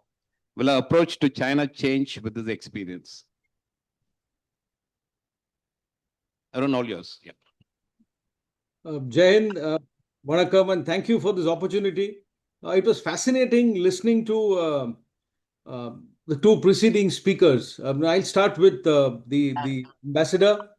It was absolutely, it warmed the cockles of a soldier's heart to hear a diplomat, a very senior ambassador who's been the permanent representative in New York, talking of a robust diplomatic policy.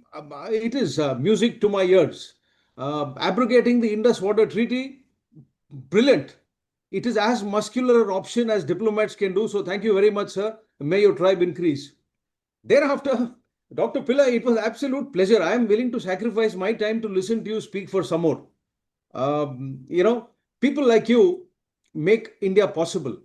People like you make it easy for soldiers like me to execute what we have to do. People like you make it easy for India to stand in the Committee of World Nations in the manner in which you do. So God bless you, sir, and thank you very much. I will give a month's pension now to come and listen to you speak wherever you are. I will certainly buy that book and read it. So thank you very much. So coming to a couple of things before the specific questions that you asked me. You talked of the chaos theory and the little butterfly. Now that little butterfly, sir, in South America actually does not know that it can create a hurricane in Florida. But this Indian butterfly knows exactly where a hurricane can be created and is aware of its power. That is the new India, which is not just muscular, but it's no longer shy of its muscles. Now, whether it's our cricket team or whether it's our country in general, I have constantly argued that we are reticent by nature and we are shy of showing our muscles. Well, that India has changed. This new India is muscular and is not ashamed of its muscles. And we should not be ashamed of using our muscular power. Soft power takes us to a point. I am probably a hawk. You could call me a hawk, although I wear a kurta and a pajama these days since I'm retired, but I'm still a hawk. Now, that brings me to international order. Sir, you argued that some people are of the view that international order has since collapsed. I am certainly a vocal proponent of that view. I am not even sure the United Nations should exist in its current form. I would go out on a limb and say that we should pull out of the United Nations for a moment and watch what happens then. Out of the 193 or so members, I think 125 will fall out. Because the Security Council and the P5 do what suits them. They do nothing else to better the world. Apart from the other arms of the UN, I'm only referring to the peacekeeping, the DPKO operations.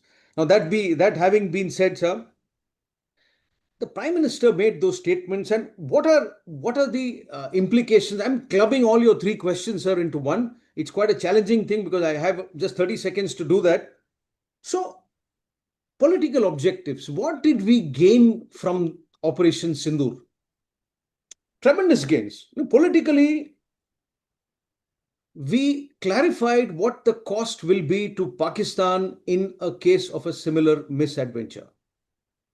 And that cost has been elucidated by General Brar and by Dr. Pillai, both in men, material, reputation. Now, reputation is very important because the Pakistan military had for long, since I was commissioned and I was in service, prided themselves on their air defense systems. Now, that myth lies in tatters today for a multitude of reasons. I think that has changed. Indus Water Treaty, sir, you spoke about a new normal. Now, this new normal actually states that so far we keep looking to other powerful nations for some kind of a support or a vote. My recommendation is we should stop doing that. If some country didn't stand by us, if they were midway through in making these polite noises which people are supposed to make, it's no big deal. I think today we are more than big enough to wage our own battle, and we neither need anybody's permission nor consent to do it. And I think that has been amplified more than clearly. Now, in terms of psychological objectives, we've struck at a depth which we hadn't struck so far. Now, more than the physical damage that we have caused, 100 or so kilometers into their hinterland, it's the psychological effect of that strike which will have a more lasting effect on what Pakistan does in future. I think that is huge. Resolve. The resolve to commit resources to conflict and control that escalation, which Air Marshal Matheswaran so beautifully explained, I think was demonstrated in huge. The other objective that we may have had but not clarified or amplified in so much detail is a deterrence. What my desire was is that we should have amplified what we define by a terrorist threat. So now it's already started, the hair has already started getting split. So people have started saying major terrorist threat. So how do you define what is major and minor? Were those killing of 3 terrorists in Sopore minor? I would have argued that that is also a terrorist threat, and that should have been followed by one more, probably Dr. Pillai's babies. 3, home delivered free of charge, like he said. So where do we draw that line? How do we take it? Are we really in control of an escalation matrix? That is something we'll have to ponder about in future. But for a present display, fantastic. Now, in terms of strategic implications, for a long time, I was the chief of strategy for the Indian Army. So if I don't speak about this, I will not do justice to the pay I drew there. So we successfully moved from restraint, from strategic ambiguity, if you wish, strategic ambivalence, if you wish, strategic restraint, if you wish. We've moved to calibrated deterrence. And we have shown that with each escalation, we will not only control, but dictate and shape the next stage and level of escalation. So I think that has been displayed. This is a huge strategic implication for us. The strike envelope has got expanded, not just in terms of the kinetic energy that we've delivered, but in the manner in which we have delivered it by using or marrying all the powers that we have at our disposal, which talked about network-centric warfare, about the marriage of the 3 services, about the networking of the different missile systems, about the use of the multiple layers that we have, whether it be offensive or defensive, that has been adequately amplified. Now, whether it was done as a consequence of a strategic change in the doctrine that we apply, or it came because of what we had to do, and now we had to actually craft a doctrine and remodify our tactics and training procedures. That is something that the militaries will do now. Destroying Pakistan's strategic assumptions and aspirations. The leader of the Muslim world, the only country in the Muslim world to have an atomic weapon, seemingly a spokesperson for all things, Islam, at least that is the way they portrayed themselves. They provided defense umbrella to many other powerful, countries which sought there. Now, I think that market, that belief, that assumption, that image has got completely destroyed. Completely destroyed. Tri-service jointmanship, sir, you use the word jointmanship. I don't like the word jointmanship, sir, because joint actually means a joint. 2 things which are joint. I like the word integrated. Because in typical carpentry, the word joinery is used. So joinery still means 2 separate entities joined together. Now I'm saying integrated. I think that integration has been from the fact that all the 3 services were represented at every conference, every briefing, along with a very, very senior official of the Ministry of External Affairs. I think it showed great synergy and integration, not just within the 3 services, but also within the whole of government approach, which we have always argued for and never quite found. I think we found it. And I think in this little window of Pahalgam and the 2 weeks and the 4 days of conflict, we have discovered many things about ourselves as a country and an army and a whole of government, which we didn't know existed. And I pray to the powers that be that we don't let it go away. Before the iron gets cold, we should mold this system into something that is robust and we can be proud of. We've shown that we don't need any permission or international consensus or support from anybody. It doesn't matter. If many nations didn't stand by us, it doesn't matter. We did what we had to do. We pulled off when we had to do. Conference after conference, it has been stated that we had limited objectives. In this case, specifically to destroy terrorist infrastructure, which we did. How I wish, like hell, we had taken out one of the 2 or 3 major terrorist leaders, that would have been the icing on the cake. That will happen in some time. And I think that message is now loud and clear to those across the border.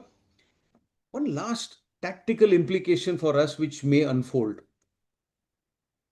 Now that Pakistan has realized that where our threshold is to launch a military strike, I am conscious of the fact that all the terror groups that operate out of Pakistan in our country will now drop that threshold level. Which means is there going to be a likely resurgence of a larger number of smaller terrorist attacks? Yes. Is this likely to create a problem? Because it is very easy to see an airfield. It is very difficult to see a single militant or a terrorist.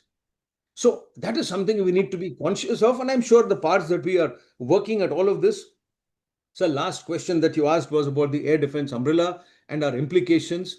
Now, a lot of equipment that was used in this conflict was both of Chinese origin, probably made in Pakistan, probably made in China, and some of it American origin. Much of it has been countered effectively. But has all of it been countered? That's the question. Second is the quantum of numbers of equipment and tonnage and effect that was used and the cyber capability of the adversary. Are the Chinese a different cup of tea? Yes, they are. But we've tested our might against one adversary and come out shining. Do we need to prepare for another adversary? Certainly, yes. Will the war unfold in the same manner? Certainly not. Because like we are analyzing it, you can be sure across the border and across different borders in different countries, multiple people are analyzing how this war unfolded and how we calibrated our actions. Are we a threat to anybody else? Absolutely not. But they are going to be conscious of our increasing muscular power. This is not an India which is only going to do yoga and Bharatanatyam. We will do a Bharatanatyam picture delivered through a BrahMos. And thank you, Pillai sir, once more. So that is what has changed. With the Chinese, I think a recalibrated doctrine will factor in what the threats may be, consequent to a threat assessment. Last but not the least, Pakistan is not even a worthy adversary. I'm sorry, Group Captain Vijay sir and your honorable audience, we have actually wasted 2 hours talking about an adversary which is a non-issue. We have grown way beyond that. We are not even in the same league anymore. We should be talking about the bigger fish. So that is something we need to be very conscious of. Now, have we made no mistakes at all in this conflict? Are there no areas at all where we can improve? Is it only supposed to be celebratory and, a pat on the back? That is something for us to analyze indoors, behind closed doors, and we must do that. Because only then we will go from what we are an 85, 87, 89% to a circular error probability of 0. So that the next war, when it unfolds, we retain a similar posture at the end of the war. Last thing is, you're sitting in Chennai, most of you all at least, which is the home of chess in India and the home to so many of our grandmasters. The end game must be very clear to us when we move the first pawn on the board. And that is something I think will shape our doctrine and our strategic thought going forward. I have finished. Thank you very much. It's been a pleasure. Jai Hind. Thank you. Thank you, General Arun. That's wonderful. Vijay, can we have 5-10? Yeah, so we have about 15 minutes for questions. Yeah. Anyone who wants to ask a question from the audience here, you can raise your hand. No? On the QR. Okay. It'll come here. Okay.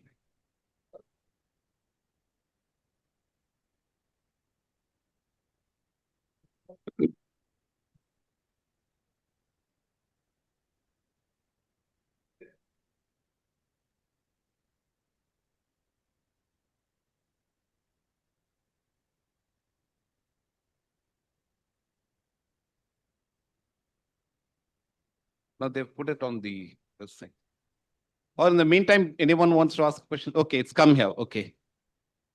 We have a question on how would you compare the air power dynamics of Operation Sindoor to other global air operations like Gulf War or Israel 6-day war?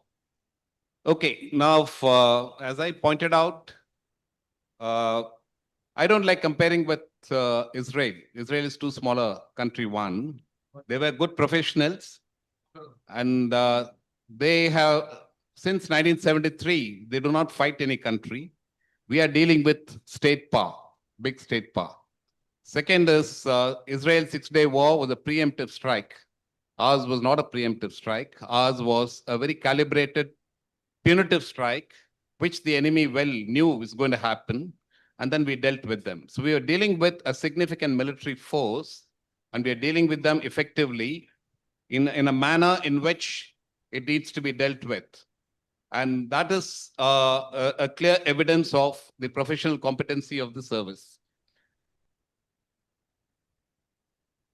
The next question is for Ambassador Sinha. Why has the Western diplomatic narrative been hesitant to fully endorse India's actions, despite clear evidence of restraint and strategic precision? Ambassador Sinha, would you like to answer that? Well, I would say that while there has been no direct and clear statement of support, if you compare the Western reaction to earlier situations, you find a clear movement in favor of India. The US statement that it had nothing to do with the situation with the war was a great improvement upon earlier situations in which the US would come down very heavily on India and ask for a ceasefire and ask for direct talks. This has not taken place this time. The US intervened only when Pakistan called it up and asked it to intervene. And that's when the US called us and we said that it's for the DGMO of Pakistan to call our DGMO and ask for a ceasefire. Otherwise, there was no appeal from anywhere in the West putting pressure upon India not to either to stop or not to launch the Operation Sindoor. So that I think is a great improvement. We must realize that the Western attitude towards Pakistan has a long history, and that is not easy to change in the context of the Western, especially American links with the Pakistani army, where they look upon their relations with special soldiers as a factor of some kind of stability in Pakistan, because the army is what keeps Pakistan stable. And the Americans, because they have a direct line to the Pakistan army, have a certain soft corner for it. Thank you, Ambassador Sinha. The next question is, what lessons from the BrahMos program can be applied to evolving precision strike systems in the light of Operation Sindoor? This is for Dr. Sivathanu Pillai. So presently what BrahMos has got is a seeker, which is a radio frequency seeker. And it has got the system like inertial navigation. So all through it will go by inertial navigation, which cannot be jammed. And the coordinates should be given correctly. Today, the requirement is coordinates have to be given correctly. That means the person who operates, he should give precise coordination. That coordination comes to you from a satellite or different means he is getting that. But in future, we don't want coordinates. We want to hit the targets. For that, we are now developing a new seeking system, which is called scene correlation area navigation. That means the scene will be already there with the onboard of the missile. It will go and map it. It will correlate. And where is the small hut melted is there, it will pinpointedly it will destroy. So that is what we are now trying to do, so that the accuracy is totally, it is available. Even though we are not able to give the coordinate, it will destroy that target. This is one thing. Second thing is we are increasing the speed also. We are now from Mach 3, we are going to Mach 7. 7 times faster we are going. So when you go for 7 times, this correlation becomes very, very important, more than the coordinates. So that's what we are looking at to improve the accuracy. If our Navy decides, all the ships of Pakistan will be out, because that's a very accurate because of the seeker system, which homes on is a radar seeker. All the ships can be destroyed. So when it is land target, hidden land target, There only we need more effort to hit that pinpointed accuracy. We have to do that. So that is what we are looking at it. Good question. Thank you, Dr. Pillai. Next question to General Arun. How can military-civilian synergy be improved to better manage the information narrative during operations like Sindoor? Vamsi, I don't know if you're from Chennai. When I return, come and have a coffee with me. I'd love to speak with you. I love your question, buddy. So, an army is only as good as the nation that supports it. If the armed forces didn't have the support of the country at large, these operations would not have been possible. Now, with reference to information war, see, we are about 1.4 odd billion people, of which, if you take away the 0.5 million or, 0.5 billion, you still have about 800 or 850 million users of a handheld device, which is capable of transmitting, relaying, creating, positive images of ourselves. And you see any number of them. You will always remain our silent information warriors. That is the first thing. The second thing is in terms of support. I think General Brar mentioned something like that. That is one thing. The third thing is, supporting the national cause and the national narrative. So when it's a time of conflict, everybody has to rise and do their little bit. So when that soldier's family, so this is a conflict that never escalated to the next level. But should it have gone to the next level, we would have had multiple casualties on both sides of the border. After all, when there is a war, it is impractical to expect no casualties on one side. So tremendous support is required there. Tremendous support is required in the furtherance of the positive narrative, both as a country and as an armed forces and as individuals.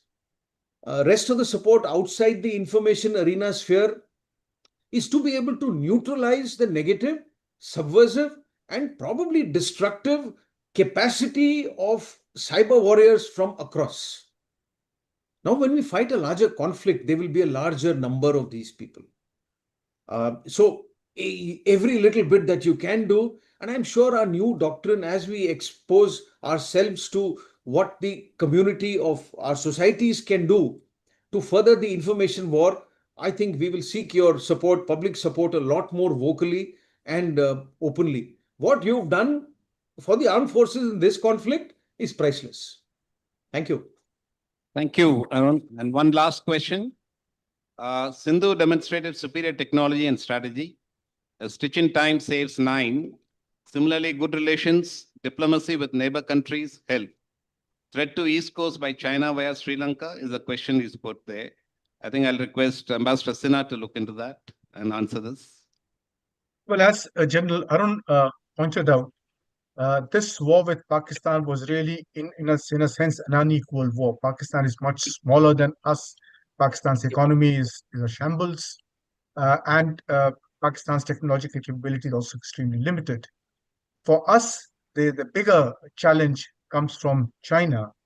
And in the case of China, for the first time in our history, the threat comes from the same power, both from the north and from the south. This is the first time in history that we have the same power that's threatening us on the land border in the north, also is a challenge to us in the south, in the oceans.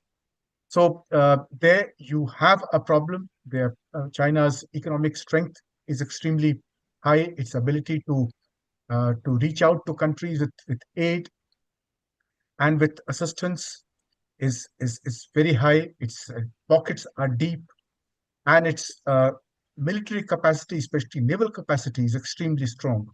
So this makes it a formidable challenge to us. And while the Operation Sindoor has been a success, we have to learn lessons from it to prepare ourselves for the bigger challenge, which would be from China, both across the land and the sea.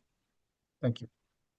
Thank you, Ambassador. And I just want to clarify one issue on the information or the narrative part. fog of war, as defined by Clausewitz, is an essential part of war, which creates uncertainty. So as we moved along in the later part of 20th century, we started getting into a concept known as real-time awareness.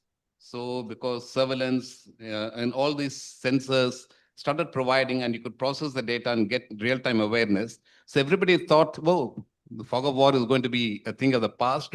We will know exactly what we are, and with networking, etc., even a soldier will know what exactly is happening around them, and therefore war can be prosecuted effectively.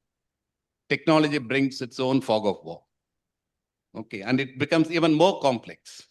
And now with social media and these kind of activities that have come in, earlier perception management was done by the governments and the top agencies, which was a top-down flow. Today, people do perception management from bottoms-up flows. So you're fighting the fog of war, you're fighting perception management, and therefore narratives are one massive jumble of confusion. It takes a long time to take away those noodles and then get to the real story. So internet, as I say, is 80% trash and 20% is gold mine. You have to really search that gold mine. And similarly, to work around this constantly, perception management, which we've seen in the context of Ukraine war and the Gaza war, much of the media outlets are managed by the Western countries. They dominate the world. They propagate the narrative, but that narrative, the world has realized that are trash. And therefore, there are many ways of people trying to figure out. If you go on Twitter, you will realize these stories are completely different if you want to see how it is actually the real truth. And that is important for us to actually remember. So in times of war, the fog of war is a very, very critical element. It'll never go away, just as war. As Plato said 2,500 years ago, only the dead have seen the end of war. War will always remain. Thank you. Thank you. Thanks, Narasimhan.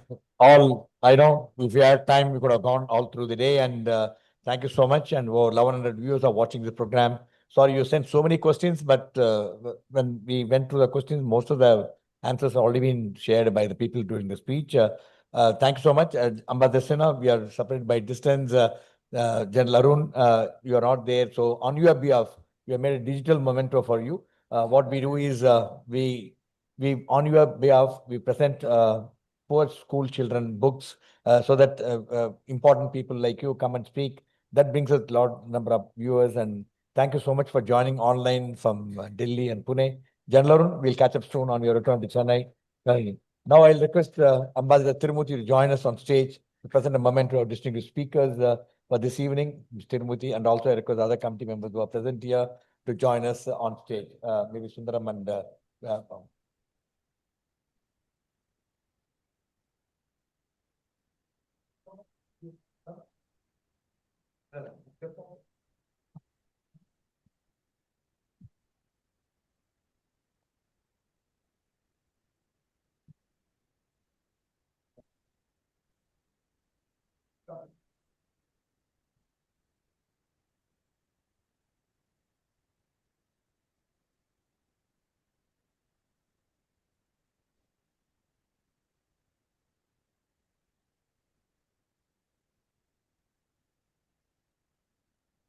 Yes, sir. I'll keep it in the library. Thank you, ladies and gentlemen. I know Mr. Sivathanu Pillai is lack of time. I will assure you we'll have one exclusive session with him on success story, how it was done. So we should know about BrahMos, how we can keep delivering more missiles freely.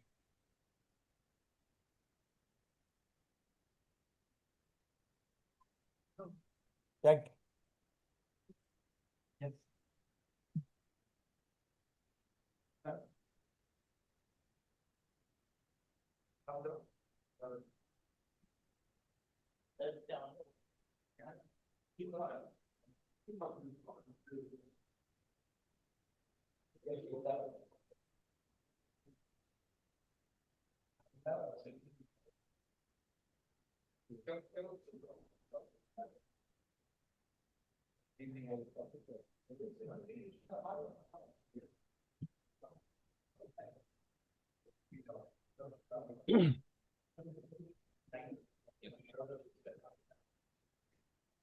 Thank you, Ambassador Sinha, and thank you, General Arun. It was a great pleasure sharing the dice with you all in the evening. Thank you, Thank you. gentlemen.